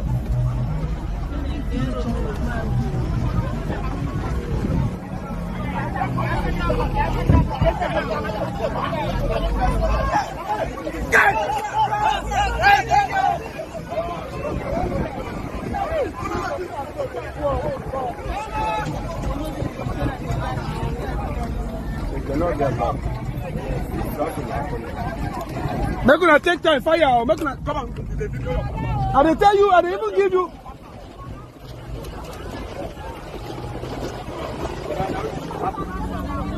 No worry yourself. No worry yourself. Abuja Lingo recorded that clip. Tell them, let us go and face these people who have me, I don't want to die, you. But they are willing to die from a fire like that.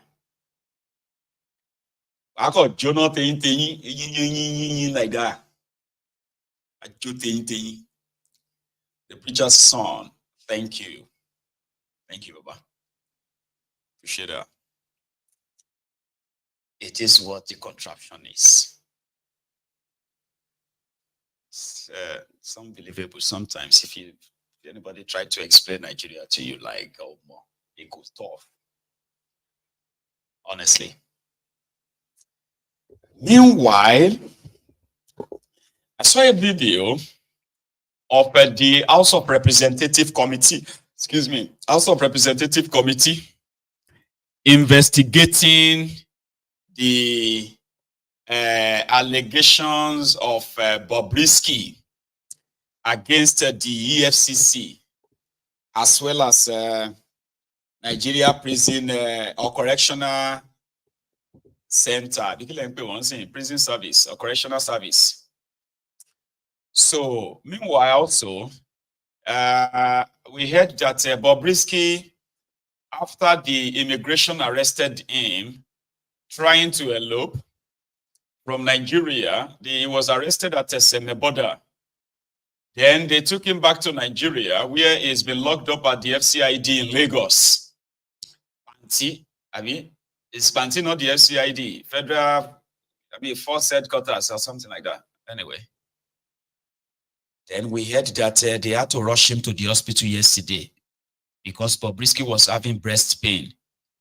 You know, the Nigerians have all this dirty mind. Unfortunately, they turned it into a joke, and that could be a serious thing. So they said that Bobrisky had a breast pain, overnight, that he had to be rushed to the hospital. Meanwhile, the House of Representatives investigating the audio of bribing the prison officials, bribing the EFCC, and all that stuff. They were in Lagos yesterday on top of this matter. The first port of call for the legislators is the EFCC office in Ikoyi, where they were briefed by officials of the anti-graft agency.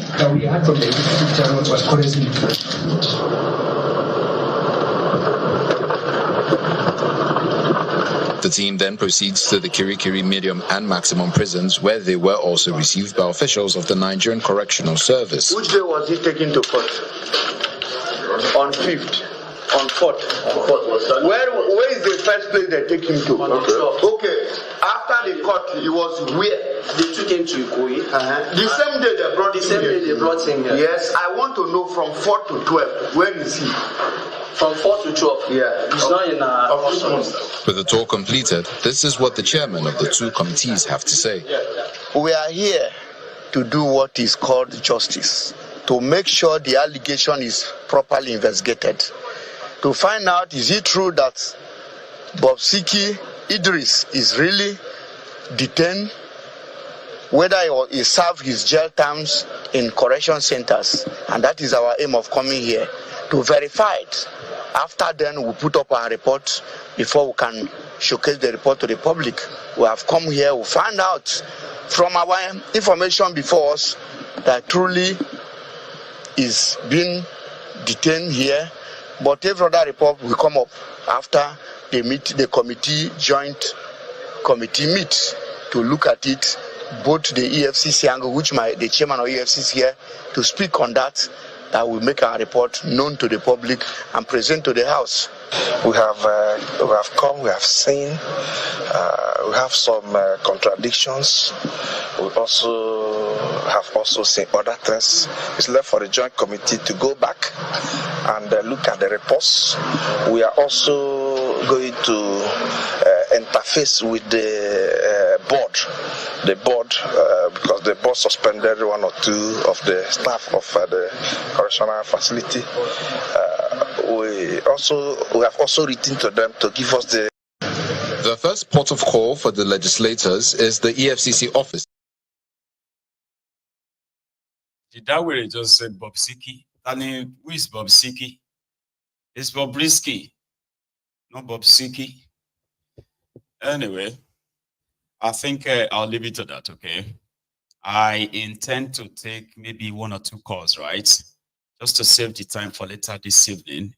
And also to remind us that this evening is when we are going to have that young lady, a human trafficking survivor that will come here and then just share a little bit of her stories, a story with us and what she's been up to. Tonight, we are also going to be raising our own widow's mite to support her, okay? So if for any reason you are going to be, in fact, what do I mean by for? I would want a lot of us to be interested and join us later this evening as well, okay? And then add your own widow's mite. Hopefully we'll raise enough for her that she can help spread, awareness to some of these remotest of the remote areas in Nigeria, especially in the southern part of Nigeria, where young vulnerable girls are being targeted by human traffickers who are deceiving them or promising them this greener pasture outside Nigeria, only to be sold into sex slavery and all that stuff, okay? So it's going to be between 9 p.m. and then maybe 9:20, all right? Details will be shared later though, okay? Yeah, we're still going to have our program, and yeah, we're going to have our normal program this evening, but I just want to put you on notice, and I want you to please come with your wallet and then support and donate generously towards this. Let's save humanity as much as we can. And also, I am going to put us in a short hold now, right? Take a short break, and when I come back, okay, we can have calls. So I'm just going to take maybe 1 or 2 calls, or 3 at most, before we call it a noon. And to everyone else, this one works better than the link to everyone who has chipped in a cup of coffee for Mayegun on this platform. I am very grateful. All right, it's actually piling up. You won't believe it. If you open this link, you are going to see how much I have actually raised in the last almost. This is just in October. Yeah, just use your phone like this. I'll show you. Now, the beautiful thing is that even if you don't have anything to give to Mayegun right now, okay, you can always do it anytime once you come across my video, all right? Just put your phone in front of this and you are going to see a link appear. The phone camera, like that, right? You are going to see a link that's just going to, let me see if I can share that again. Hang on. It's so cool, honestly. Like, if you put on your phone camera, can you see me? Hang on. So if you put the camera on like that, see the camera, right? Now, if you turn the camera around and you move it closer to your screen like that, you're going to see a link, and it is a buy me a coffee link. Anyway, when I come back, we will talk more. Don't go anywhere yet, okay? We'll be right back in a minute or two.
Thank you very much, everyone.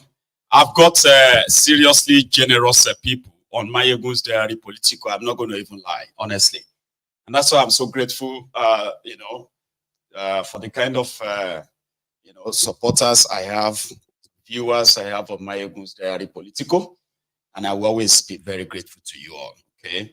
So yes, you can indeed support Mayegun's Diary Political by using this barcode on your screen. Once you put your phone in front of it, you can buy a coffee. And your coffee is not like buying a coffee like I'm going to drink 100 cups of coffee right now. What happened is that it's a means of supporting my platform, among others. You can support me via the PayPal. You can support me via this. And I think that's pretty much enough. So if you go into Mayegun's Diary's political YouTube as well, there is a donor page there too, where you can also reach out as well. Okay. So the most important all the time is that just make sure you like the broadcast, like it, share it, and let those that should know that Mayegun is on.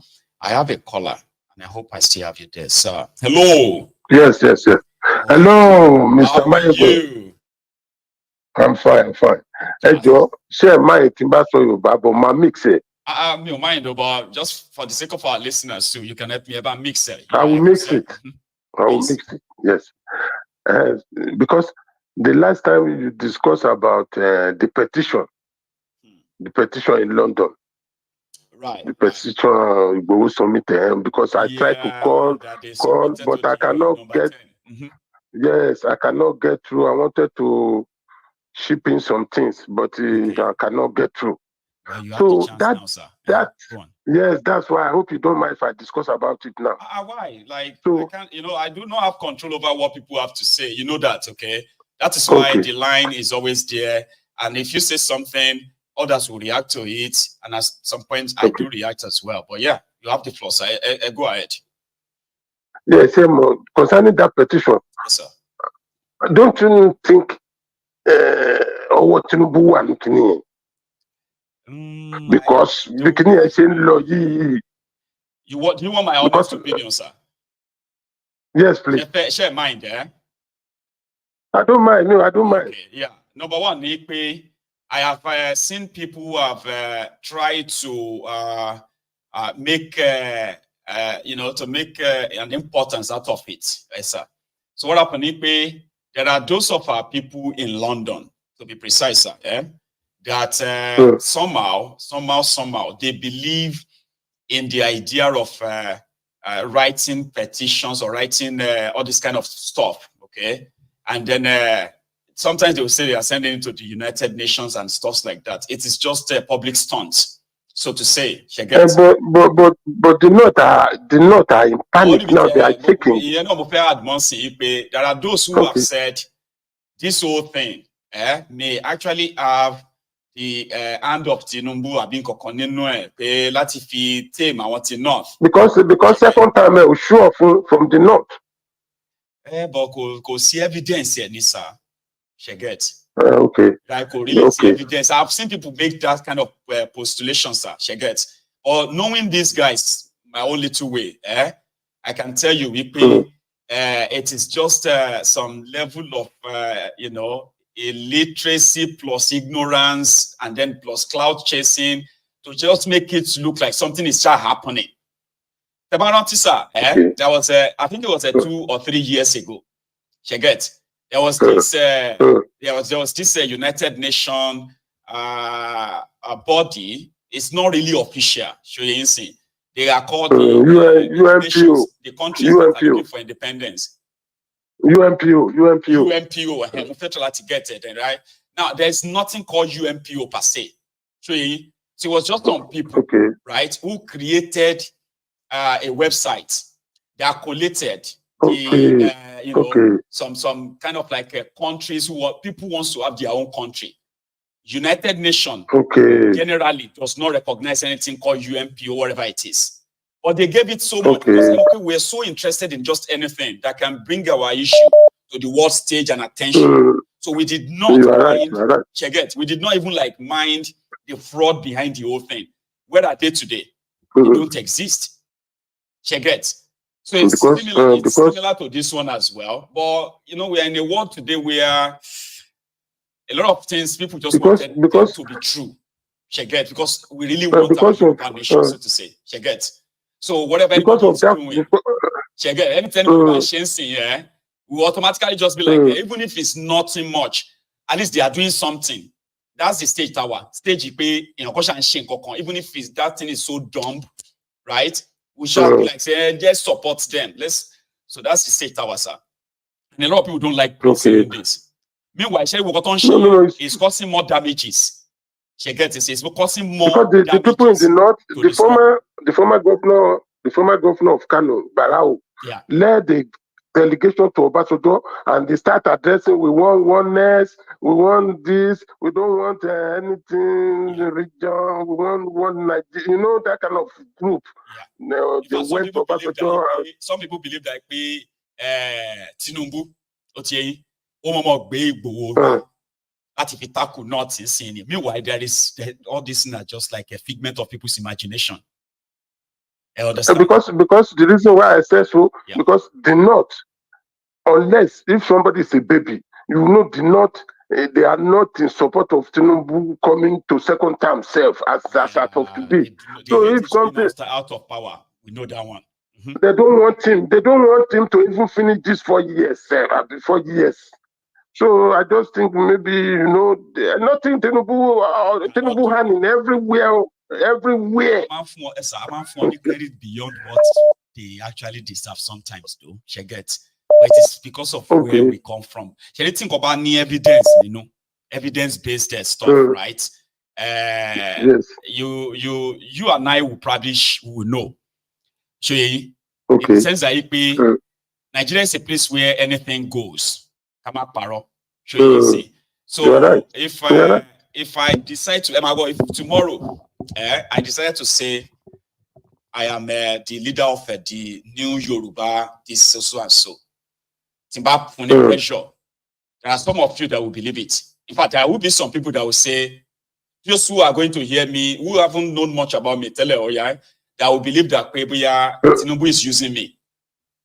Do you know that there are people that will kind of take it in and say, this guy, he must be sponsored by Tinubu. That's yes, you are right. You are right. We are desperate. You are right. So people are desperate for something alternative to the point that they do not want to question deeper things. Questioning it just going to make you look like you are enemy of this. You don't want progress for that. Yeah, you are right. Questioning things is not bad. It doesn't mean that you don't want it. But sometimes a lot of people have been played in this way. So it's all kind of be smoke. You will blow and then it will just. You're right. You need to ask yourself again and say, okay, what happened next? Nothing. You're right. Thank you very much. So it is what it is. So with our share, it's like Tiba decides, you know what, sir? You and I and a few other people, GNC, let's meet in number 10 Downing Street tomorrow. Can you platform me? Do you know I can mobilize more than 100 people that will join us in London? If I say let's meet in Downing Street tomorrow. Yes, you're right. Those that will kind of say, Mayegun is coming, Mayegun is coming. And I come with this folder and I say we are submitting something again. If they haven't done that, you think Mayegun is working on something. Meanwhile, yes, you're right. So we want our Yoruba nation. Ile Yoruba lo ti ma happen. Kò ń London, kò ń Washington. Kò ń any other place. The moment we are able to mobilize our people, Nile gongongongon, to are massive. At Washington, they will begin to call. They will begin to kind of move mad too. Anything outside that place, just attention and the clouds. Some people won't like this, so they don't like me for that. Yeah, I know. They said I'm but that movement of the northern group, what do you see to it? They went to Obasanjo. It's nothing. It's nothing. They've always been like that, sir. Well, they've always been like that. Most of it, sir. Most of it, is just to try and remind everyone what is at stake. If this Nigeria, because everybody knows that Nigeria is already breaking apart. You get. That's where I'm going. Yeah, it's not really holding. And when you say Nigeria is breaking apart, sir, it is between those who believe that they are the owners of Nigeria. There are those who believe they are the owners of Nigeria. You get. So once they are losing control here and there, they will. That woman was there. Everybody was there. So I know you are right. You are right. Those who the owner of Nigeria, they don't want it to break. You are right. Lose grip, and now they'll call themselves and say, this thing, what are we going to do? This country cannot break. Right. We must not let this country like this. Iran, it's just about themselves. Themselves, you are right. You are right. Obasanjo also went and called Guso, Babangida. Just, I think it was last week. Yes. You remember? Yes. They were discussing about Nigeria not breaking. It's about themselves. Nigeria. Their interest. Time shot. Thank you. Thank you very much, the Bible. I'm happy of forgetting you. Greet your family for me. Thanks. Yes, sir. You too. So somebody like me is not against every move. Let me be very clear. I am not against moves that will unite our people, as in unite us enough to demand for Yoruba nation and all that, okay?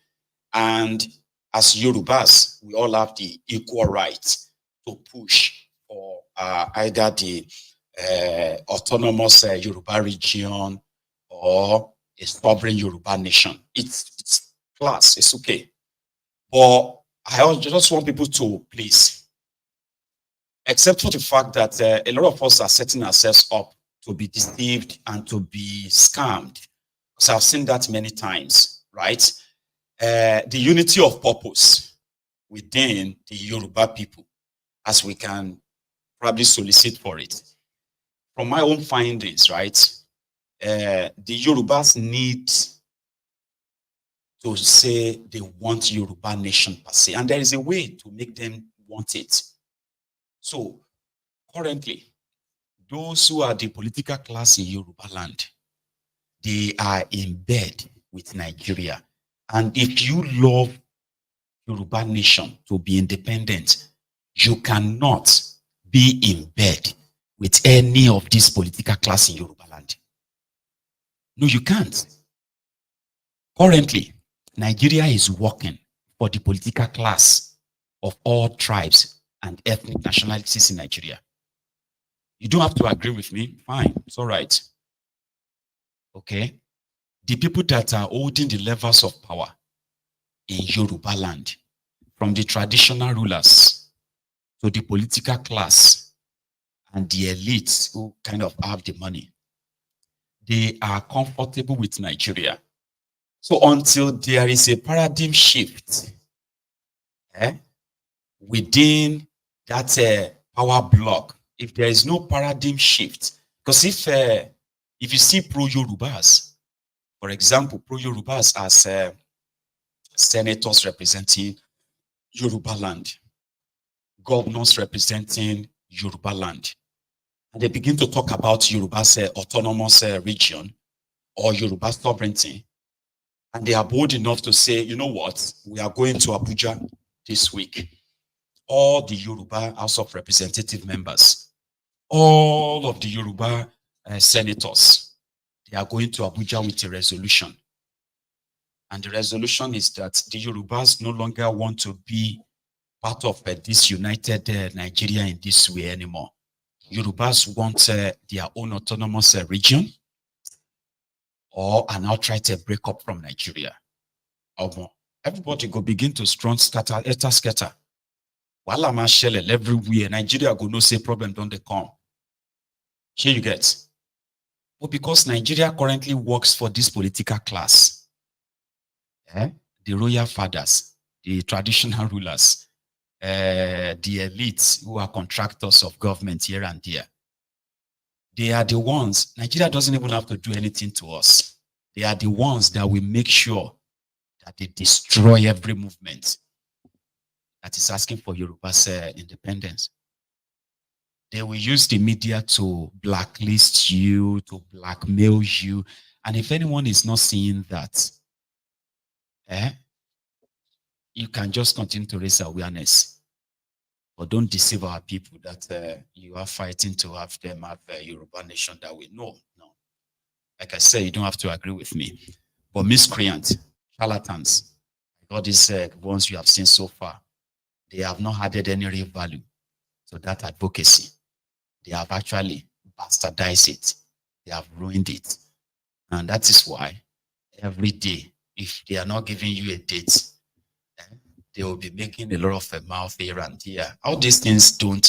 I prefer awareness, right? Where one of these days, you have the influence of mobilizing millions of Yorubas and say, if the political class won't do it, they will all have to leave Yoruba land. So if they don't have anybody to lead anymore, they will either do what the Yorubas want or they leave.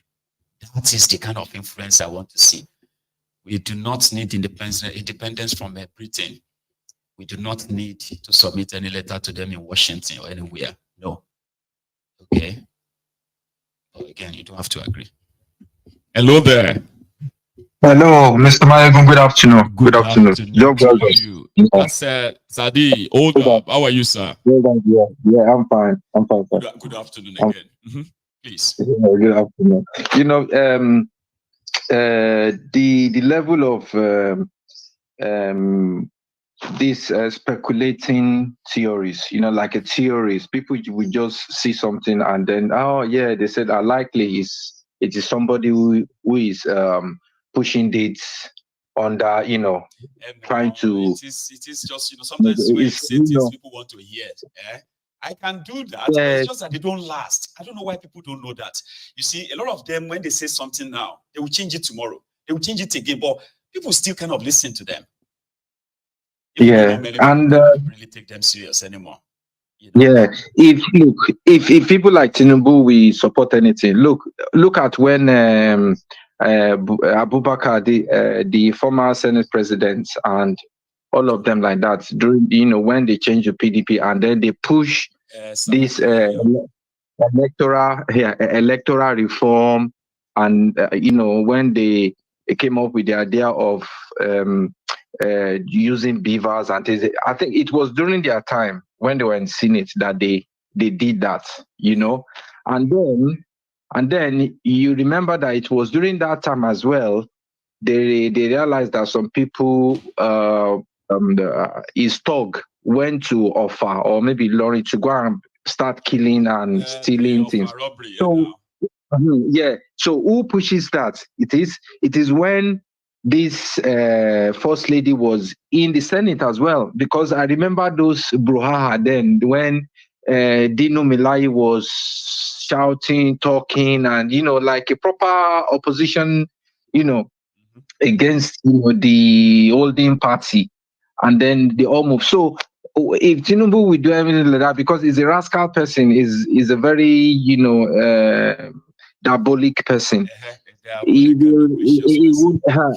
Yes, he won't do it in that level where you go and get Igbo and start doing something. No. So that one, let's just debunk that. That's not the case. The case now is that if anything, have to believe that is so undermining of the intelligence of the Yorubas, man. How could anybody reduce Yorubas to that kind of level and say, come on now? Exactly. Really lost it that much. Yeah. So it is. If anything is going to happen, it starts from your ideas. It is something that it will be embedded inside each of everyone who's going to take part. It won't be driven by money, right? It will be a sense of patriotism for the nation, and then it starts from outside the borders of Nigeria, and then that idea will now it's going to spread like fire. Right, so all these things that they are doing, like this government, because they are now in that era where they buy loyalty with money. But there's no true idea. There's nothing concrete really, because each time all the senators speak, they speak about something not really relevant. You will see them. Yes. Yes, you will see them sharing rice, sharing this, sharing that. They don't even say, okay, do we have a proper data of how many of our ladies are dying, when giving birth to children? A concrete stuff like a health issue. How many? Like yesterday you showed ICU. That maybe is like a big room with few beds inside.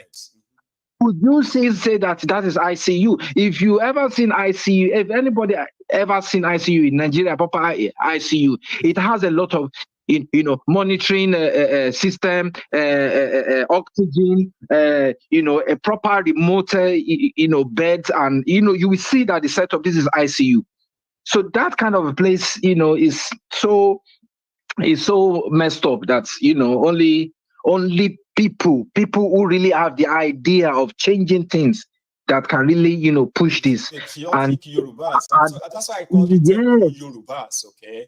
I know a lot of they say the best of Nigeria have left Nigeria.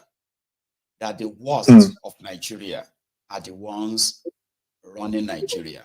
That saying is so kind of like real.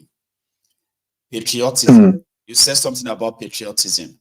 Patriotism starts with how you value who you are and where you are from. Okay. Yes. So when people have no real patriotism towards their own tribe or their own ethnic nationality, they can't have any true patriotism to the country that they are forced to be part of.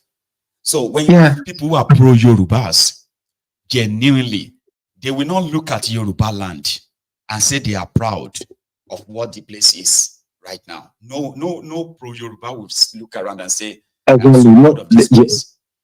You'll be so disappointed, heartbroken.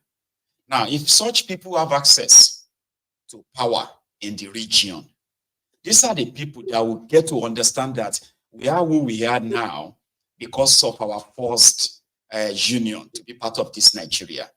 Now, if those people now figured it out that, you know what, before we finally break away from Nigeria, we need to actually make our people priority. We need to prioritize our people's needs. Now, if they now discover that Nigeria is hindering that, for example, because of being part of it, where they take everything from us and they return peanuts to us every month, they can have a resolution a resolution that will represent over 50 million people, right?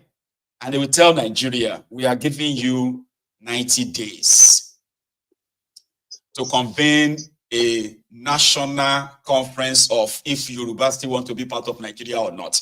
Now, the whole Nigeria will kind of hear them. You know, imagine all these 6 governors from Yoruba land. They meet in a place, they sign the resolution, and they pass it on to the Yoruba states, where you have millions of people. And they say, we are leaving Nigeria, or we are getting an autonomous region for our people, a different style of government that really care for our people. And then you see all these Yoruba senators, Yoruba reps, pro-Yorubas, arriving in Abuja in one single convoy and say, we are here to submit a resolution from our states to this Abuja Assembly, National Assembly. But the whole country will be talking about it, don't you think? They will take that serious. They will begin to beg them, what do you need? Please don't go.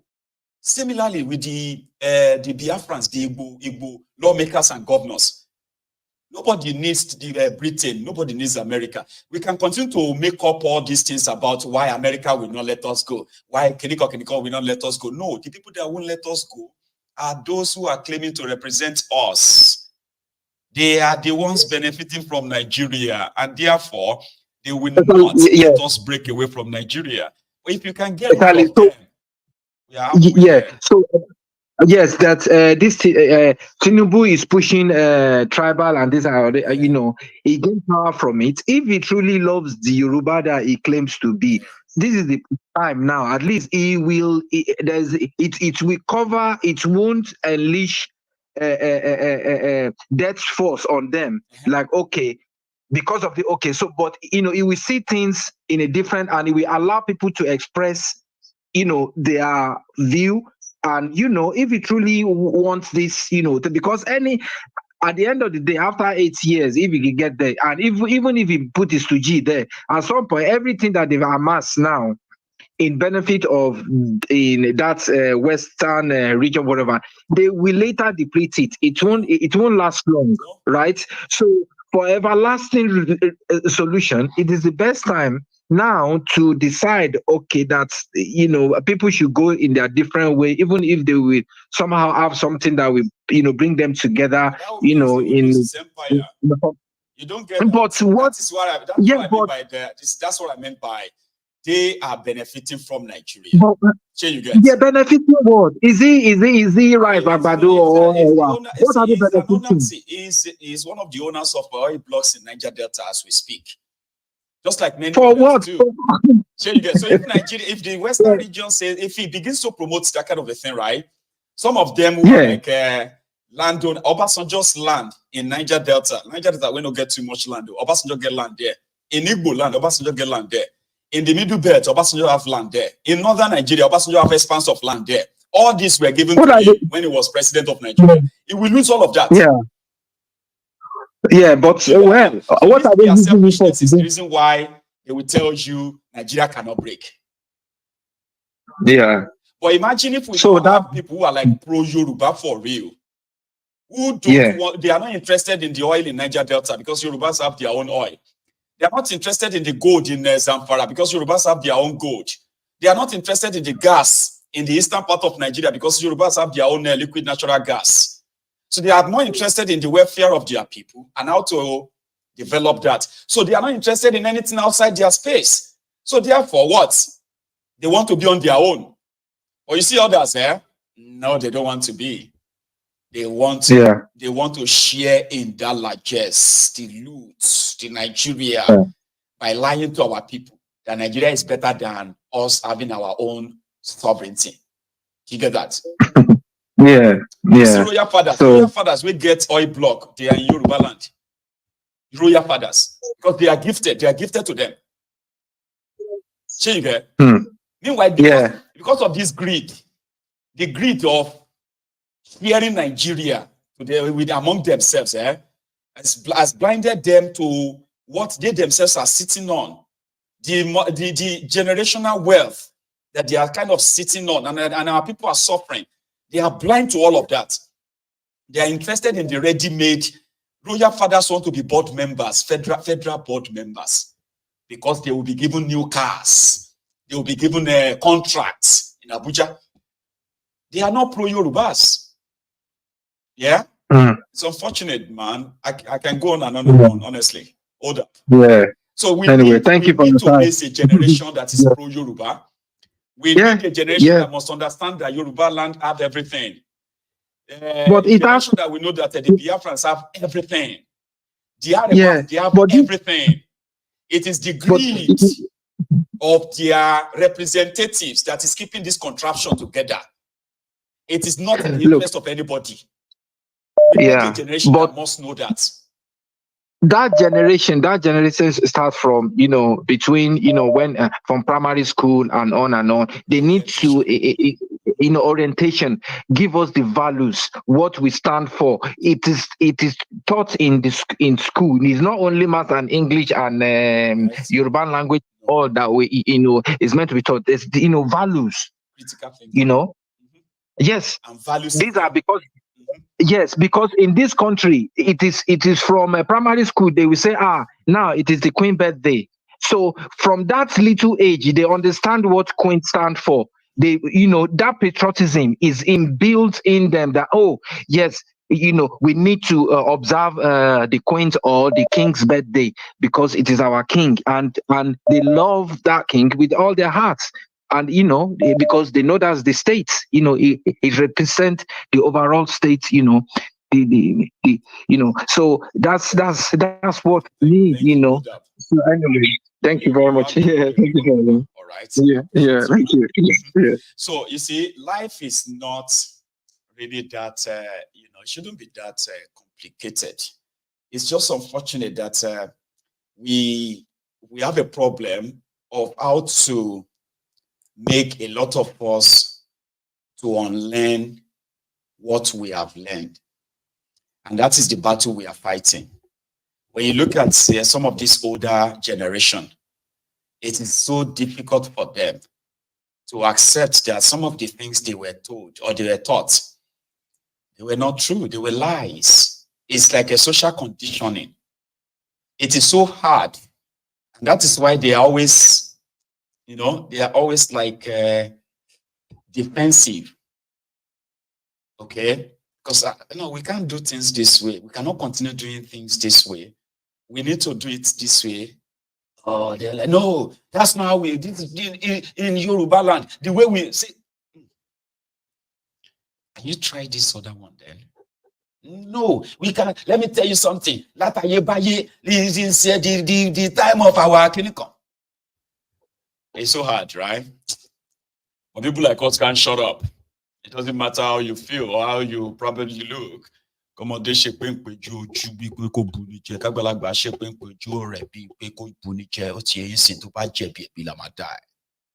don't matter how you feel. Hello there. Hello, my good general. Good morning. This is the African Wahala. The African Wahala. Prince Adewale, how are you, brother? I'm good. I'm doing very well. Thank you. Fantastic, man. Thank you, Mayogo, for not stopping. Thank you for continuing what you're doing. Thank you so much as well for always salute to you. Yes, sir. Wow. I keep on unlearning a lot and relearning a lot. And the reason I called in is about these same royal fathers.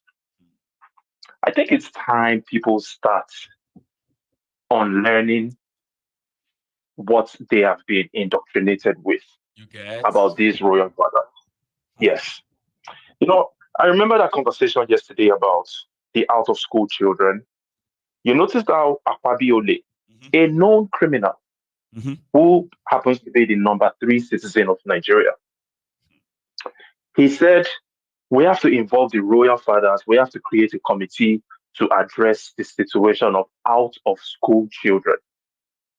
Out-of-school children, I believe they make up about 20 million of the population, thereabouts. Yeah, it's like 10% of the population.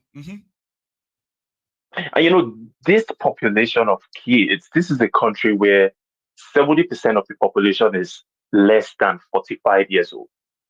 So out of that 70% that are less than 45. We have 20 million of them that are children and they are not in school. So eventually they're going to grow up having no education, not employable. Most of them are going to end up pushing wheelbarrows. Their dream, their career will be, oh, if I can make it to Abuja, to Wuse Market, and get 2 wheelbarrows, maybe I can be making 500 naira per day and I can survive. The ones in the southern part of the country, their dreams will be, if I can migrate to Lagos eventually when I'm like 16 or 15 years old, maybe I can become a bus conductor. Maybe I can become a street urchin, an agbero. So these are the people that end up. Or buy my own car, my own van, and I can make more money from that. Yeah, people like MC Olueron become their role models. Unfortunately, it's only one, maybe 0.00001% of them that will get to that MC Oluomo's level. That's right. So back to the conversation about these traditional rulers, royal fathers. These guys are completely useless. They bring nothing to the table. They work hand in hand with politicians to keep us destroyed. And I want to ask people that hold on dearly to their culture and tradition. Oh, this is how our forefathers used to do it. We have to do it this way. Now in 2024, that poverty has destroyed our lives. Poverty has wrecked the country. The country is dead. Do you not think it's time we start doing things differently? Start maybe exploring other options of doing things. Why do we have to hold on to old culture and tradition that has kept us at the bottom of the barrel as a people? People that have no respect. The rest of the world looks at us like easy to pluck, low-hanging fruits. That's what we are looked at as. They come to our countries. We can't even align to who we want to align with because the United States is breathing down our neck. If we want to align with China and Russia to implement development, we can't even build our freight. Exactly. So we are still conquered people. Part of the reasons why we are conquered is the respect that we give groups of people like these traditional rulers. Believe me, I know a lot of people are going to disagree, which is fine, but the collaboration between the traditional rulers and the politicians, I think we've all come to an agreement that the politicians are useless. Their job is to kill us. If we've come to that agreement, and we also see the politicians quickly collaborating with the royal fathers and the traditional rulers, isn't it time for us to start questioning why we still have any respect for these traditional rulers? Yeah, we are the only of Ife, the others. Our parents told us to respect them. We must respect Oriade, even if Oriade is a land grabber or monile, and then and other horrible things they are engaging themselves in. But you still have to respect Oriade. God damn it, man. We can't respect any Oriade, unfortunately, and that's why people like us, and I'm sure we too, we are in the millions, although we are still in the minority of our population. But we are still a lot. Those of us that have no zero. I don't even want to hear anything traditional ruler. I don't want to hear. It does not work. It only brings poverty and death. As far as I'm concerned, traditional rulers, that institution is gone. Zero. It brings nothing to the table. That's why you have that guy in Ife displaying the statue of a rat. Yeah. That's why you have the other one in Oluwo smoking ganja. Emir of Iwo. Smoking ganja on social media. It was a Yahoo boy too. A Yahoo boy that became a king. Yeah? That's why you have these guys lobbying to the politicians, trying to get their own brand new SUV. Yes, now. Trying to get their own millions. Because that's how it works. And when it's time for elections, the same criminal, murderous politicians will go to the traditional rulers' palaces, give them billions. Oh, make sure that your subjects. Our royal fathers. Imagine, they're referring to me as a subject to a useless royal father. Make sure that your subjects vote for APC or PDP during time of elections. So I encourage people, I know many are going to disagree with me because that's just how people are. They are welcome to. It is our work anyway, so they don't have to agree. But we'll still say what we have to say. The proof. You know? I mean, the proof is in the pudding. That's right. You can see what everything has turned out into. Look at this. This is the evidence. This is us today, 2024. We are still conquered. We still don't have a country. We are still enslaved. Part of the reasons is the traditional institutions. I'm not saying it has to be completely abolished, but eventually, when we have a working system, we can't continue with the predetermined royal institution, and that's my contribution. It has to be reformed. Yeah. And thank you so much, my General. Blessings, brother. Thank you so much as well. The African Wahala. Say your truth and feel free. It is what it is, man. So, everyone, I want to say thank you, and I want to get us prepared for the evening. And like I said before, we do have a guest that we are going to have on the program, and I'm probably going to invite the African Wahala to join us too. That's a program this evening. Hopefully, we'll have the time.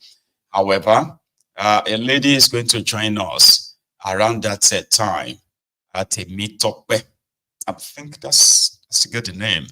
Temitope, and her name is Olanipekun Adenike Temitope.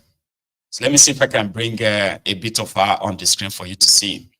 This young lady is a survivor of human trafficking. She's now writing a book that she's going to be launching tomorrow. This book is to help raise awareness and educate the young people in Nigeria about the danger, including parents as well. If you are a parent that will be watching this Mayegu's Diary later this evening, please tag every parent you can. So Temitope, like every other young person that has been lured to what they call the greener pasture, from poor homes, vulnerable young girls that have been lured out of their respective homes. Some, they even kind of met with their parents to tell them that if your child can come, we are going to find a house help job in Egypt, in Kuwait, in Qatar, and some of these other places. And they will end up as sex slaves to be exploited. Some of them even get killed. And she experienced it all. That when she finally escaped and found her way back to Nigeria, she decided to share her story and spread the news. See, we would give her our own support as much as possible. And I am inviting every one of us to please join us, okay? So to the rest of us, thank you so much this afternoon. This is Mayegu. I will see you later this evening. Remember, come with your checkbook. We will be raising funds to support that project. Okay, and good luck. Thank you so much, everyone. Enjoy the rest of your afternoon or morning. I shall see you later.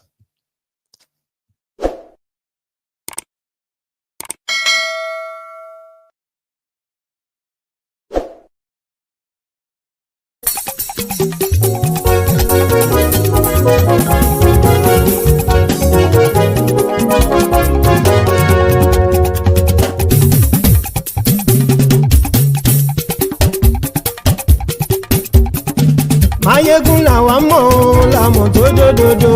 Mayegun Diary Nayibi #1. Mayegun làwa mọ̀ làmọ̀ tó dòdòdò. Mayegun Diary Nayibi #1. Mayegun ti dé o ọ̀rẹ́ ara yìí. Mayegun Diary Nayibi #1. Lórí Facebook, lórí YouTube. Mayegun Diary Nayibi #1. Gbogbo bó ṣe ń lọ ni Mayegun já wa sí. Mayegun Diary Nayibi #1. Àṣírí ọ̀jẹ̀lú kì í bò níbẹ̀ o. Mayegun Diary. àní máyégún máa wí. máyégún dayari na ibi number one. ó sì tún ṣe eré wàá gbọ́ níbẹ̀ o. máyégún dayari na ibi number one. máyégún dayari dayari politico. máyégún dayari na ibi number one. godfatherism kò sí lọ́rọ̀ máyégún. máyégún dayari na ibi number one. ẹ farabalẹ̀ sẹ́ o kẹgọ́rọ̀ lẹ́nu o. máyégún dayari na ibi number one. àní máyégún làwa mọ̀ tó dódòdó.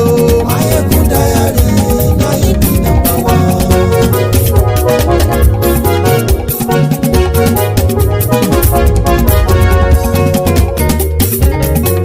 àní ẹ̀sùn ràkì. máyégún ti dé. máyégún ti dé. ọ̀jẹ̀lú ẹ̀sùn ràkì. máyégún ti dé. àní ẹ̀sùn ràkì. máyégún ti dé. lórí Facebook. máyégún ti dé. àní ẹ̀sùn ràkì. máyégún ti dé. lórí YouTube. máyégún ti dé. àní ẹ̀sùn ràkì. máyégún ti dé. bọ́ bàbá gbé wúrẹ́. máyégún máa wí. àní ẹ̀sùn ràkì. máyégún ti dé. ijó ìgbádìyẹ. máyégún máa wí. àní ẹ̀sùn ràkì. máyégún ti dé. bí presidiot bá rúfin o. máyégún máa wí. àní ẹ̀sùn ràkì. máyégún ti dé. bí gómìnà kówó jẹ. máyégún máa wí. àní ẹ̀sùn ràkì. máyégún ti dé. ọlọ́pàá tí ń gba rìbá. máyégún máa wí. àní ẹ̀sùn ràkì. máyégún ti dé. aṣòfin tí ń rúfin o. máyégún máa wí. àní ẹ̀sùn ràkì. máyégún ti dé. òkúra olóṣèlú. máyégún máa wí. àní ẹ̀sùn ràkì. máyégún ti dé. ọ̀jẹ̀lú ẹ̀sùn ràkì. máyégún ti dé. àní ẹ̀sùn ràkì. máyégún ti dé.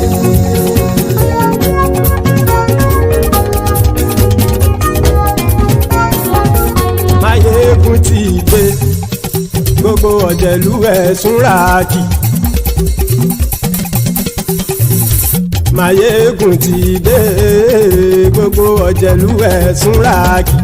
ṣùgbọ́n ní bá ti ṣe èyí tó yẹ kí wọ́n ṣe ọmọ bá dèrò ní fi wọ́n níran o. máyégún ti dé. gbogbo ọ̀jẹ̀lú ẹ̀sùn ràkì. máyégún ti dé. gbogbo ọ̀jẹ̀lú ẹ̀sùn ràkì. ṣùgbọ́n ní bá ti ṣe yìí tó yẹ kí wọ́n ṣe ọmọ bá dẹ́rọ̀ òní fi wọ́n níran. wọ́n fowó bẹ́ẹ̀ o máyégún ó sọ pé wọ́n ò bẹ́ẹ̀. wọ́n fowó bẹ́ẹ̀ máyégún ó sọ pé wọ́n ò bẹ́ẹ̀. oníkan ṣáàtì ṣe yìí tó yẹ kí wọ́n ṣe fáwọn ará ìlú tó gbé wọn débẹ̀ o. àyè máyégún ti dé. gbogbo ọ̀jẹ̀lú ẹ̀sùn ràkì. máyégún ti dé. gbogbo ọ̀jẹ̀lú ẹ̀sùn ràkì. ṣùgbọ́n ní bá ti ṣe yìí tó yẹ kí wọ́n ṣe ọmọ bá dẹ́rọ̀ òní fi wọ́n níran. kì máa yí ṣe eré ọ̀rọ̀ yìí kì í ṣe ẹ̀fẹ̀. kì máa yí ṣe eré ọ̀rọ̀ yìí kì í ṣe ẹ̀fẹ̀. ẹni bá ti lè lẹ́bọ̀ lẹ́rù o ọmọ bá dèrò kàṣàyè tú wọn síta. máyégún ti dé. gbogbo ọ̀jẹ̀lú ẹ̀sùn ràkì. máyégún ti dé. gbogbo ọ̀jẹ̀lú ẹ̀sùn ràkì. ṣùgbọ́n ní bá ti ṣe yìí tó yẹ kí wọ́n ṣe ọmọ bá dẹ́rọ̀ òní fi wọ́n níran. tẹnitẹni ọmọ máyégún ọ̀rẹ́ ara ìlú mọ̀mọ́ ni mo fọlọ́hún sọ ẹ̀ bá kìlẹ́bù. lóòótọ́ olódodo ìlú ọ̀tá ìlú mọ̀mọ́ ni ìwọ ṣá máa ń ṣọ́ra kò sì mọ́ bẹ̀rù. bọ́tà ń lè rí bóníṣègùn lé káwọn mọ̀mọ́ fi ṣera wọn ni ó ti dẹrùn tí wọn ò gbọ́dọ̀ sì mọ́ bẹ̀. èèpo ọ̀gọ̀ lọmọ bá dérò tàjẹ́ ò gbọ́dọ̀ jẹ́ ó ti jọba lórí àbínú ẹni kò sì mọ́ bùyà. àìsíwọ́lu ní ẹnìkẹ́ ìgbódì ẹyin lábàrá o ó kó ẹni tó bá dán wò á kàmù. máyégún ti dé. gbogbo ọ̀jẹ̀lú ẹ̀sùn ràkì. Máyégún ti dé gbogbo ọ̀jẹ̀lú ẹ̀ súnra kí o ẹni bá ti ṣe yìí tó yẹ kí wọ́n ṣe ọmọ bá dèrò òní fi wọ́n níran o. Máyégún ti dé gbogbo ọ̀jẹ̀lú ẹ̀ súnra kí. Máyégún ti dé gbogbo ọ̀jẹ̀lú ẹ̀ súnra kí. Ṣùgbọ́n ní bá ti ṣe yìí tó yẹ kí wọ́n ṣe ọmọ bá dèrò òní fi wọ́n níran.